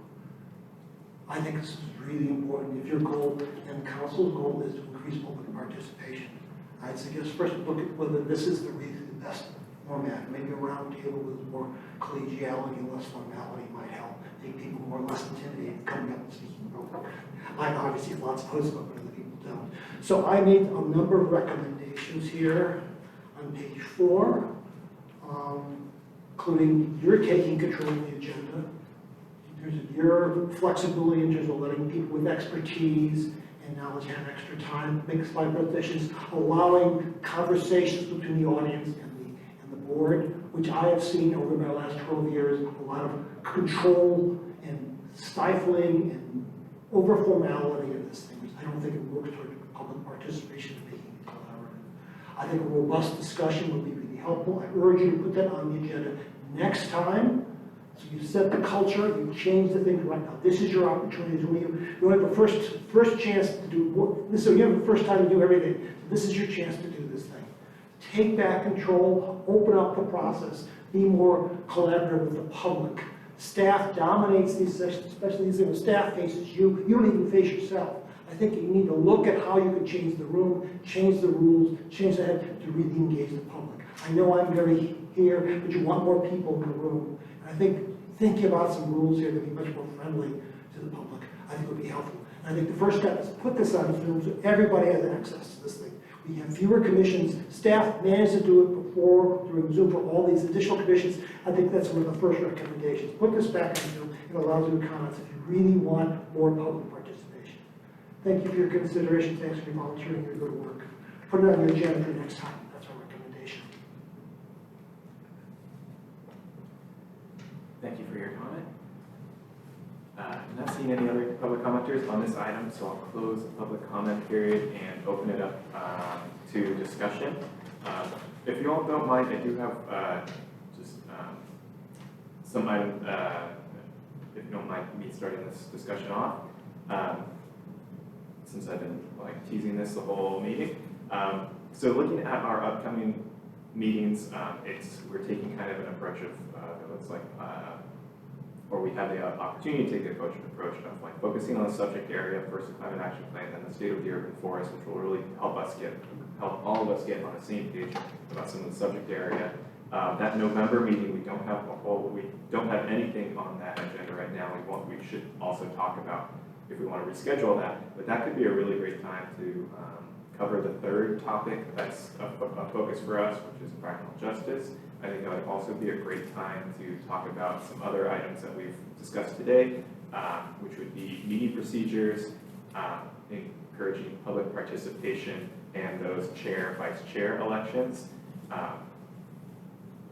Jim and I did discuss us both being open to swapping the chair role for the first couple meetings, but we do want to give you all a voice. So that's kind of the recommendation I make is using that November meeting to cover a few of those items that we've discussed today. However, that's just a starting point. So if you all have some different thoughts on that, I'd be happy to adjust that approach or in light of public comment, make any other changes. So with that, let me open it up to other commissioners for comments. And maybe we'll start on that side again. I think your ideas have sound standing, and so I suggest that we move forward in November with the environmental justice, because it sounds like a lot of work has already been done that certainly I don't know, I'm familiar with, so that would be appreciated. And obviously, meeting procedures and just the process for how our commission operates would be appropriate to make sure that's clear to everyone. Thank you. Yeah, just a few very, very quick things. I was excited before I came to the meeting about this new integrated group, and I'm even more excited now about it. I think we are coming from the same place. I think it's a bunch of passionate people who care. Staff, as always, is. It's going to be nice to have the council back again, and so yeah, I'm really looking forward to making this a really great group. Thanks.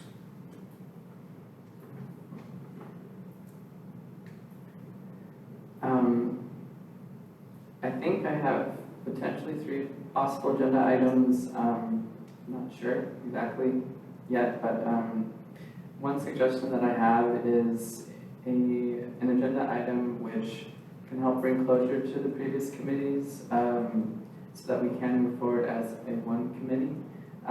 One suggestion I have is I know that there was a lot of previous work done. I'm not sure whether that work has been forwarded to the city council or to the staff yet, and that could be even just a ceremonial closure where any previous work can be concluded formally and then archived or recorded or submitted somehow as a way of marking an end and starting something new. I know that I was part of subcommittee and we were working on some pretty exciting things, at least for me, my perspective, and it would make me feel better knowing that that went somewhere, even if it's just to be archived. So maybe we could have an agenda item to discuss how to close the previous commission work from the past, so we can have a clean start. I don't know the best time to do that. I don't even know that we need a whole agenda item for that, but that's a thought. Another possible agenda item for the future is an invitation to have Colin propose an amended language for the concerns he brought up earlier. I would like to start on a strong footing, and I think that if there is a potential weakness there, that could be a place where we can have a conversation, a more open-ended conversation, potential brainstorming session for how to amend language if we do want to do that, and setting a nice dedicated period of time to do that might be nice, because I didn't really get to unpack it myself during this meeting. Can I ask a clarifying question? Are you talking about the scope, the language of the scope? Okay. Yeah. And then the third potential agenda item for me is a conversation for how to better work together with the other commissions, looking into appointing liaisons, having a conversation with ourselves as a commission about how we can be more proactive in that sort of engagement. That could be an interesting discussion to have moving forward. So those are my 3 proposed agenda items for the future. Thank you. Thank you. Yeah, so I like the idea of keeping that November meeting and then picking up some of these items we're talking about. And I think we can use the next couple meetings to, clarify specifically what those are, how we want to frame them. But I agree with keeping that meeting day. I'll throw out there right now. I'd like to move it back a week, but keeping the November meeting in general. And yeah, I'm also comfortable pushing the chair election to that meeting as well. That's all I've got. I agree with everyone's statements before me, and I do really think it would be helpful to talk about what environmental justice is, what the subcommittee of the NRC have been working on, because Michelle and I have worked quite extensively on a framework, trying to understand what environmental justice would mean in the context of, environmental works and efforts. And so being able to just kind of share where we left off would be really helpful.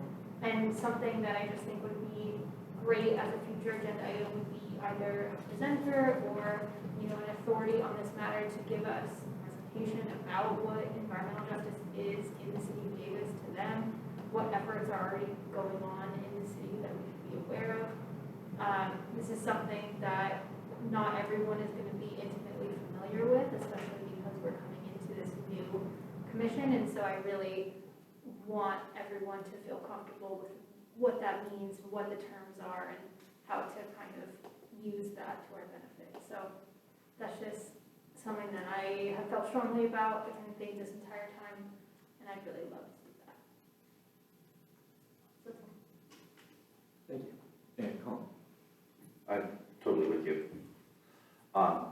So I like most of what everybody has said, and would be happy to have a discussion as Alana suggested. I'm not sure if the council wants to hear that at this stage or not.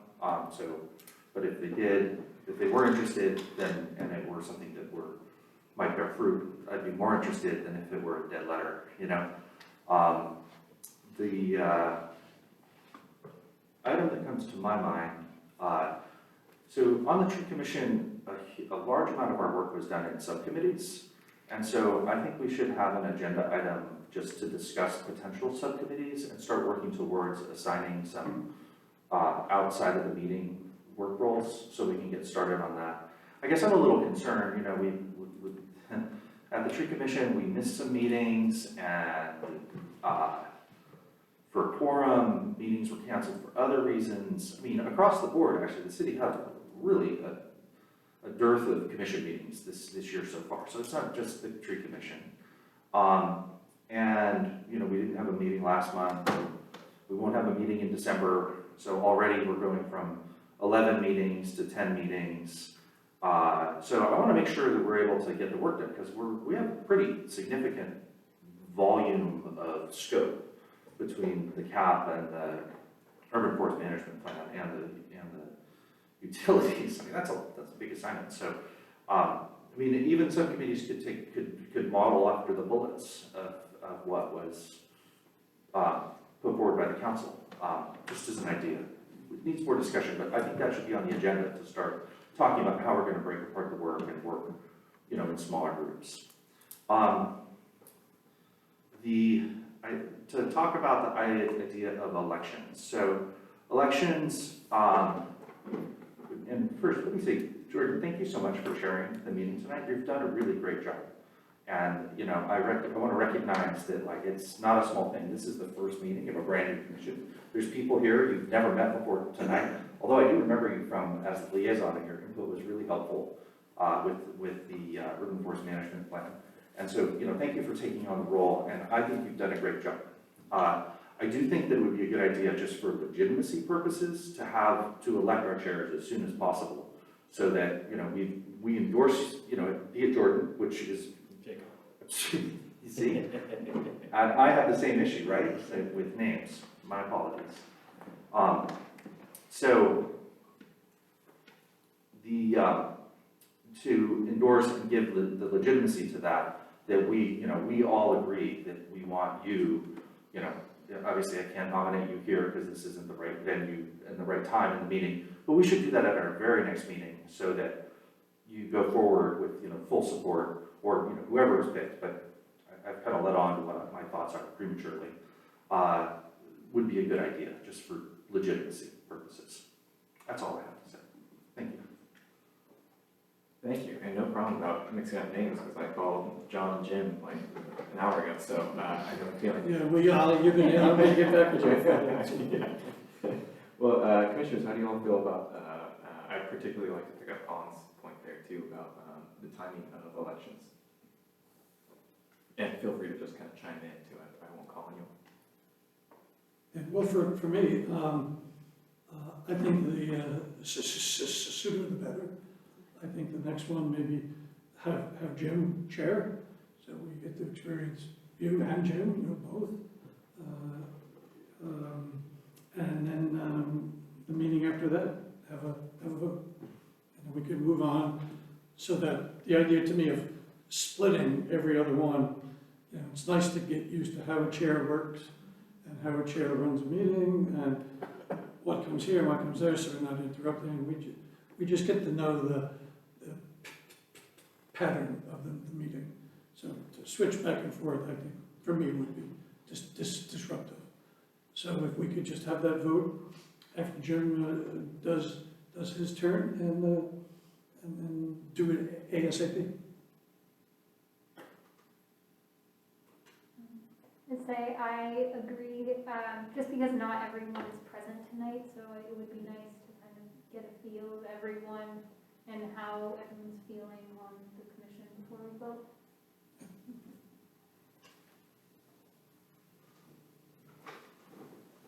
I don't have objections to any of those approaches. I could wait. We can wait till November. We have a couple more, or do it sooner. I think we'll nominate a effective chair and have a good conversation regardless. But yeah, I recognize the idea of wanting to kind of get it out of the way and on the books. So I'm comfortable with any of those approaches.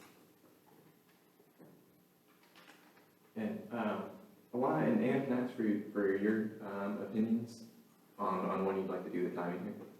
I like the idea of the fairness of letting Jim do the next one, and so then that would be the October meeting. I think that would be the soonest I would be comfortable with from a fairness perspective. Yeah, I think we should put it in as an agenda item in order to have a conversation about that and when the timing should happen. That's my suggestion for that.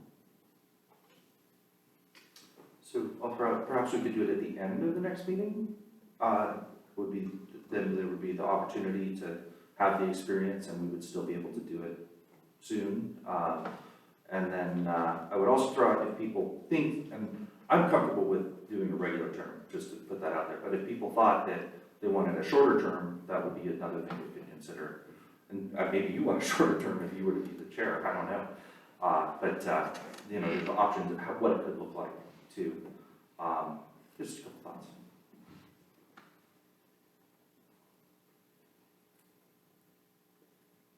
Jacob, may I add some thoughts? Clearly, you don't have to pick between the two former chairs, so that is not a limited option. So just be aware of that. And it was staff's thinking that you might want to wait a little while, but there is no reason for you not to go ahead and do your election sooner rather than later. One option would be to put it on the next agenda, and if you decide to wait, you can always continue it and do it on the following agenda or January. So putting it on the agenda allows you the option of having the election or the option of waiting. So, but I do want to make sure that this isn't a preconceived idea that it has to be either Jim or Jacob and that they're auditioning for the role. So I wanted to say that. You are all very capable, and some of the others of you have been chair of a commission before or have been vice chair. So please don't feel like that there's going to be some sort of a, like anointing somebody who has already been there unless that is the will of the entire commission. I did want to make a couple comments about the calendar. Typically, we would have a long-range calendar for each meeting, and that would give you a chance to see all of the upcoming dates and all of the things that are coming out. But given that City Council is going to be addressing more issues about commissions next Tuesday, which I think I had previously misstated as June 30th, it's actually obviously July 30th, we were a little bit hesitant to put too much detail into what was upcoming for this commission, waiting for that information. None of us really know exactly what the City Council subcommittee or City Council is going to be addressing next month. So that's partly why there's not a whole lot of information. I really am grateful for the conversations that you've had tonight and a lot of the things that you're interested in, because it really does give us some direction from your commission. But there are some uncertainties right now, and so we'll know more after next week's and possibly a subsequent City Council meeting, and that will help us frame what the long-range calendar will be. So that's the reason that there's only 2 dates with topic areas as suggestions, not necessarily, something that you must do it that way. But we did believe that those were topics that you'd want to get some common ground on. The scope of the commission has been approved by City Council. And I think that the previous discussion was, let's see how it goes. As a staff person, as your staff liaison, I would encourage you to take a look at it that way and see if all of the things that you feel may be gaps or not covered are covered, especially after you hear these introductory presentations. And commissions often have recommendations to City Council for how they want to do something. But remember that all of the commissions are intertwined, and so it was the goal of the City Council Subcommittee on Commissions to clearly identify areas for each commission.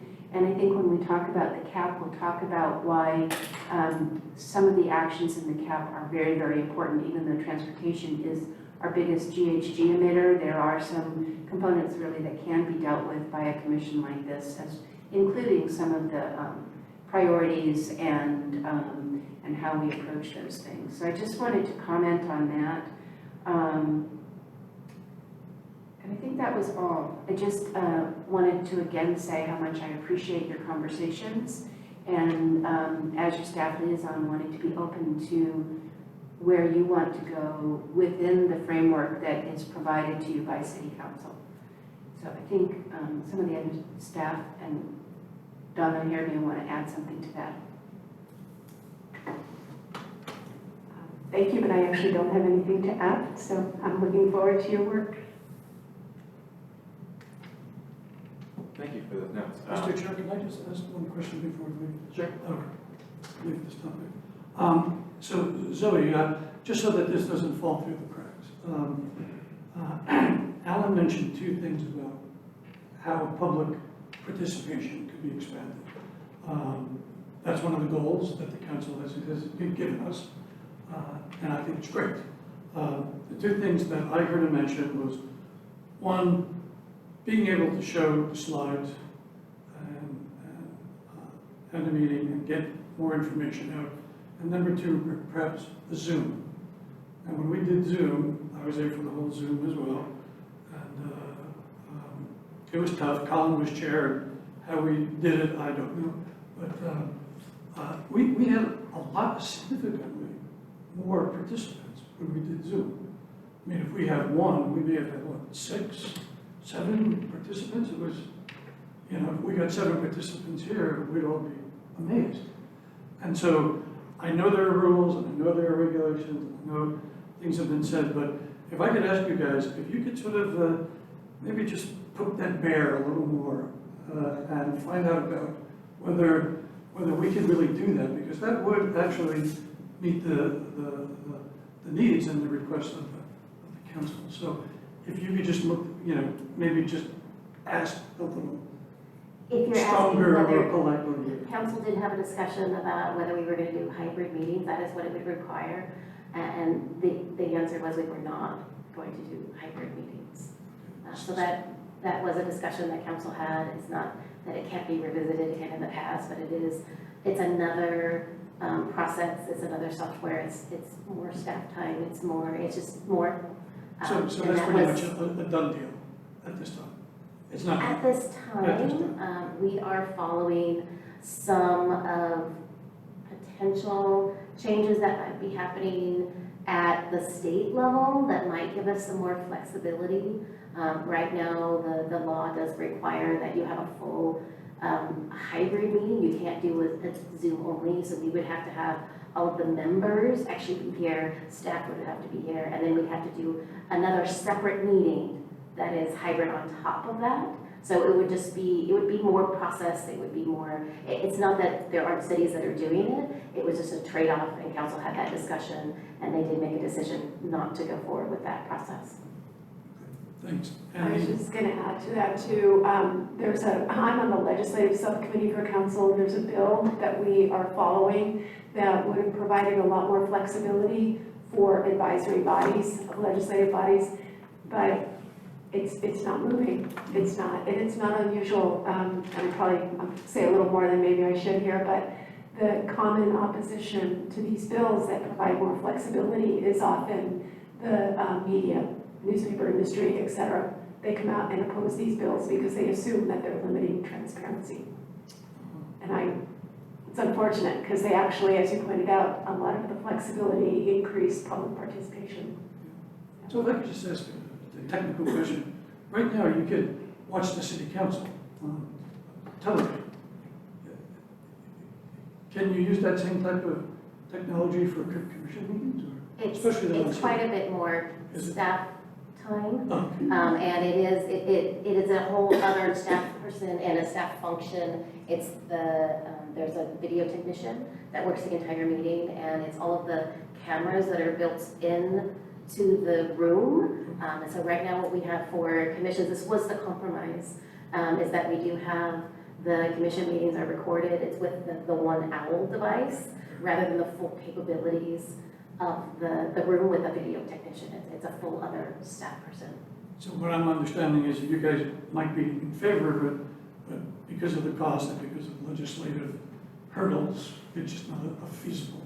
It's a trade-off, Yes. but it is something that we will revisit it probably in the future. But it was something that we had to do the analysis of how many hours does this take, how many staff people would this take, what would be the setup, what would be the, we had to do that analysis and we presented it to council. Okay, thanks. This is a slightly different topic, but I remembered what I wanted to add about the long-range calendar. And that is that this commission will have a number of different topics, and we're trying to come up with sort of a regular schedule of how we do these things, and to consider from a staff perspective how often we want to do it. So we want to balance potentially, not finalized now, but a quarterly CAP update, a biannual State of the Urban Forest update. There are 4 utilities that we have, things that we want to update. We've gotten dates from Stan's team on what those might be. There would be, depending on the general plan consultant, we would have regular meetings that address the general plan process. That could be quarterly, that could be 3 times a year. So we're kind of looking at essentially 10 meetings a year. If you don't meet in August and you don't meet in December, how do we make all of those things happen within this commission? And we had started to take a look at that with some beginning recommendations, but we're really not quite prepared to set that up, and we want you to be engaged with it. But again, waiting for more direction from City Council, that's where we want to be able to fill in our calendar with a reasonable schedule and frequency of addressing these topics. And clearly we could have more than one topic at a particular meeting, but many of these topics are quite significant, and so we want to be able to give adequate time for them. So I just wanted to mention to you that It's not that we're not thinking about it, it's just that we don't have all the information yet. Thank you, Carrie, and Colin, I think I heard you. Yeah, I guess two things. I guess in regards to PowerPoint slides, are commissioners able to show demonstratives during the meeting? That also is something that takes a bit of prep time. If we were to have a presentation, like say from a subcommittee, that we would have the materials at a time, it would be part of the packet. What we need to make sure that we have all of the information available to all of the parties, including the public. So if you notice that we don't have everything set up tonight, like the screens aren't on, so it takes a lot of prep time. It's not something that you can do on the fly. What's the timing for how soon would you need materials if they were to be shown during a meeting? Like, would you need it before the agenda goes out, so it would go with the agenda? So if it were to be something on the agenda, we would want the materials as part of the packet that was distributed, so everybody got it ahead of time. If it is something that you want to present the day of a meeting, we may have to do something like a combination of handouts, and it may not be something that we could accommodate right then. Okay, cool. Then to follow up on the question of hybrid meetings or the many variations you discussed, I guess I just want to throw out, like, you know, my expertise is in courtrooms, and I've set up broadcast systems for courtrooms so that people could remotely participate, members of the public could watch.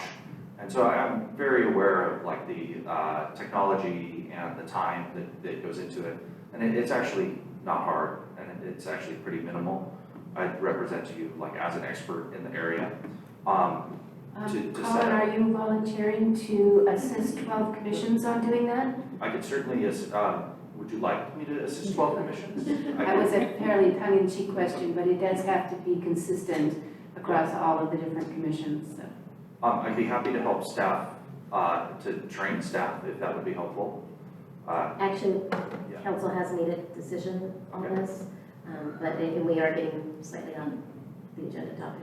Yeah, and to be fair, I offered to help staff with this when Rob Davis was mayor years ago, and wasn't taken upon it, so I'm not surprised that it's now. Although we did used to be allowed to have, the public did used to be allowed to show slides back then. Anyway, I won't dwell on it, and I understand that it's a decided idea that the commission meetings will not be, and I was only looking for real-time broadcast, was all I was thinking, is rather than hybrid participation, because real-time broadcast would be, like, it helps people pay attention, and then they can drive down if they want to make public comment and be, you know, they can be tuned in rather than watching it the next day. But anyway, I'll drop it, and I appreciate you considering it. Thank you all for the discussion, and thanks staff for helping us think through that a little bit. So I've heard a couple of things. If I can try to summarize some of the items that, and some of the recommendations maybe I put forward here. So one recommendation that I put forward as well for all of our upcoming meetings is to have an item to consider subcommittees for different subcommittees or liaisons for at each meeting, to just have that as a meeting item if we need to take it up, if there's anything relevant, we could, and if we have time enough to put that into the agenda, I'd recommend, based on what I've heard from some of you today, that might be helpful. So that would start in September and continue for the rest of the meetings.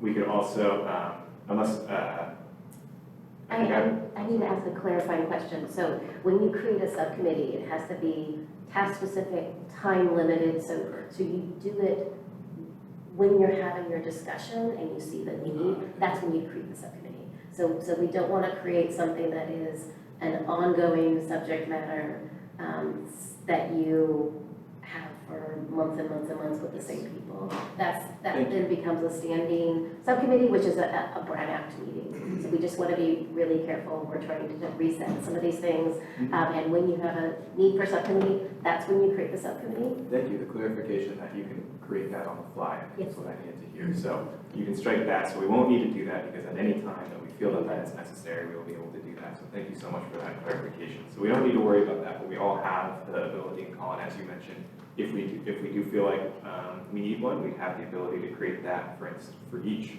In the next 3 meetings, we'll be touching on all of our subject areas. So for instance, in the September meeting, we have the ability to create one on the CAP, the October meeting on urban forest, or related items, related specific work items on that. And I think that sounds like that would meet some of what you were proposing. Yeah, I think specifically what I was suggesting is that we look farther out and try to forecast what issues we're going to want to talk about in like January, February, March, so that we can establish subcommittees so they can do pre-work, so that our meeting time is most effective as those meetings come up, that there's work done in advance of the meetings. That's all. That's what I was thinking. Thank you. I see what you mean. I think that will be helped by that July 30th meeting that we've been referencing, and also when the general plan gets going. So I think, again, once we get those briefs, we'll be able to create those and have a little bit more of a clear image, as well as when we get going on the long-term calendar. So I think that's a great idea, though, and that can be really helpful. So I think with that, we will have the ability to create those as the need arises. I'm still comfortable with a November item for public participation and meeting procedures. If you all think that would be effective, again, public participation could be a subcommittee that we want to pick up. So that would be adding that to the November calendar. And I'd also be comfortable with adding to the October calendar an election to allow, if we want to pick that up, we certainly can. If we want to delay it until November, we certainly can as well. So how do you all feel about those recommendations so far? I've got one more to follow up. Thank you. And Commissioner Gamache, I was wondering, you mentioned a specific item that you'd like to kind of close out from or pick up from the tree commission. Could you say what the topic of that was? Because in the November meeting, I think we've all agreed that an environmental justice item would be useful. So maybe we could add your item there as well, and that would give us an opportunity to kind of close out some of those. Well, I was serving in the tree removal commission, but my perspective is on, given that I was serving in the tree removal commission, there may also be other subcommittees, the tree removal subcommittee. I'm more thinking about how we can close out the past legacy of these previous commissions in a way that we can more formally end the work, either by collecting, archiving, documenting, or creating a structure for. Okay, well, my thought is 2 things. One, there might be some things from those subcommittees that could still be pertinent, even if the commissions aren't going to take them on, that the staff might want to look into. I don't know. It's there for them. And a lot of work went into these subcommittees, so for me, I don't want to see that work lost. That's my perspective on that. Like, how do we close out the previous work so that we can open ourselves up for the new work? And I think that could be a longer discussion than just my specific subcommittee that I was working on. Mm-hmm. Yeah, I see what you mean. And I don't want to give short shrift to that, because that is, for instance, for when we cover environmental justice, we had that was a product of a subcommittee from the Natural Resource Commission. If I could, maybe I'll note 2 things. So all the agendas, minutes from the Tree Commission and the Natural Resource Commission still live on the city's website and are accessible. If I could ask, maybe then, I think in the November meeting, we would have maybe some space to cover another item along with environmental justice. So maybe I could ask members of the commission to reflect on, or members of this commission to reflect on any specific items they would like to add to that November meeting that we can then discuss in our September or October meeting. But this is, I guess I do, maybe to reiterate, this is, we are this is an opportunity to kind of start this is a new commission, and it is an opportunity to start anew. So if there's items that feel unfinished from those previous commissions, we should, I think that November meeting would be a great time to bring those up, or to even provide them as informational items, as that environmental justice item would be. But with, with that, we don't want to, it'll be a fine line between continuing, avoiding just continuing those commissions in this commission, and really starting a new commission that has a new focus and a new purview. So I'll leave it there. I don't want to put words in Alana's mouth, but what I think that she was referring to is that I was on this committee with Jim and Alana on the tree removal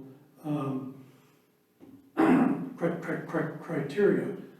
There was a lot of emails went back and forth, a lot of discussion went back and forth. Even if we just have a two-pager that summarizes what we did and a copy of those emails, that we don't need to necessarily finish the work of that committee. Just to let, for the record, we've been discussing putting any good communication for the historical record. Well, this is even a bigger thing to me. And so it's not to continue the subcommittee, it's just to sort of wrap it up administratively and say, this is where we were, this is what we thought about, these are some conclusions we did. So for the historical record, it's there. Thank you. Yeah, I think in addition, specifically with tree removals, that's no longer part of this purview, but whoever is going to take that on as a responsibility may find what we were doing interesting or informative. I don't know, but I just want to make that available to whatever pertinent party is in charge of that. Thank you. I wonder if we can, looking at that October meeting, the state of the urban forest, I wonder if we can, as we have that conversation, kind of see, Charlie, what you'll be bringing forward to us, and then that could be a great kind of subcommittee item. It might be a short-lived subcommittee where you form on October 28th and you come back to us in November with, the product of, here's what the tree commission did, here's that two-pager that summarizes all this hard work. That seems, I definitely don't want to leave that behind. But it might be covered too in some of that state of the urban forest discussion on October. Does that sound like a way that might We could discuss that further, yeah, but it's a suggestion. I think that's a reasonable suggestion. I guess what I would say too is there's an aspect, and I think that maybe the NRC experience and the tree commission experience were a little different. And I don't know your experience on the NRC, but I can tell you there's aspects of the closeout of the tree commission, which was a commission that existed for 60 years. When I started serving, I was nominated for the chair by someone who'd been on the commission since the 80s. And there really was a sense of a legacy.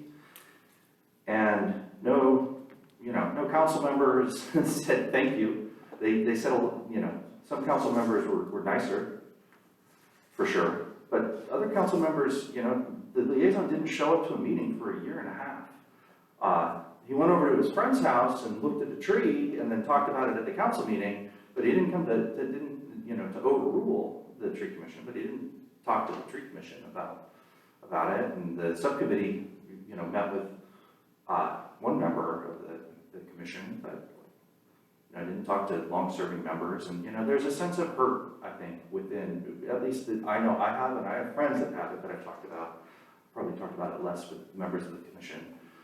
But I don't know that our commission is where we're going to be able to address that. It'd be nice if the council said thank you, or sent out a certificate of appreciation for your service on the commission, or something like that. But, it's probably more for the council to try to close out and say thank you to people than anything we could do here. So that's part of why I think that your suggestion is probably a reasonable place to pick up the actual topics, because I don't think we're ever going to be able to address, sort of the emotional impact of what went down here. And frankly, we need to be looking forward and, doing, figuring out how we can do our best under the, under the new circumstances. And, there's a reason why I'm continuing to serve. It's, I think there's a lot we can do that's positive. And I hope for the best under these structures. So, I don't want to dwell on the emotional aspect of the past here necessarily. It would be better other places. But the topics do fit well within the structure that you were suggesting. So, thank you. Thank you for that context and consideration from all of the previous members of the tree commission too. I appreciate that. Thank you. Can I just make, sorry. Yeah. One comment. Excuse me, John, I just have a point of order. If we're going to continue much longer, we need to take a quick break so that I can turn off the, not to interrupt you, just as a general commission thing, I don't want to get to the end of the recording. So I want you to go ahead and make your comment, but I also want to hear from the commission if you feel like this will go much more than 5 or 10 minutes, and then I can do the recording thing. And I really didn't mean to interrupt you, I'm sorry. I talk enough. So, well, just one really quick thing. I understand how Colin feels. I'm not quite sure everybody on the tree commission feels that same way, a sense of having to get over some loss. And I don't want to put words in his mouth, but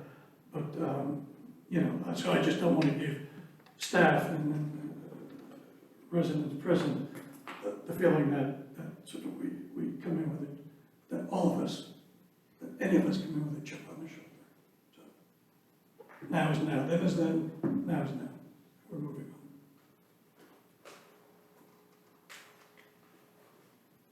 Thank you, everyone. I think I'm feeling pretty good on the discussion so far, but any final thoughts? Okay, we've got some direction for our next meetings, and we can pick these items up in our next meeting too.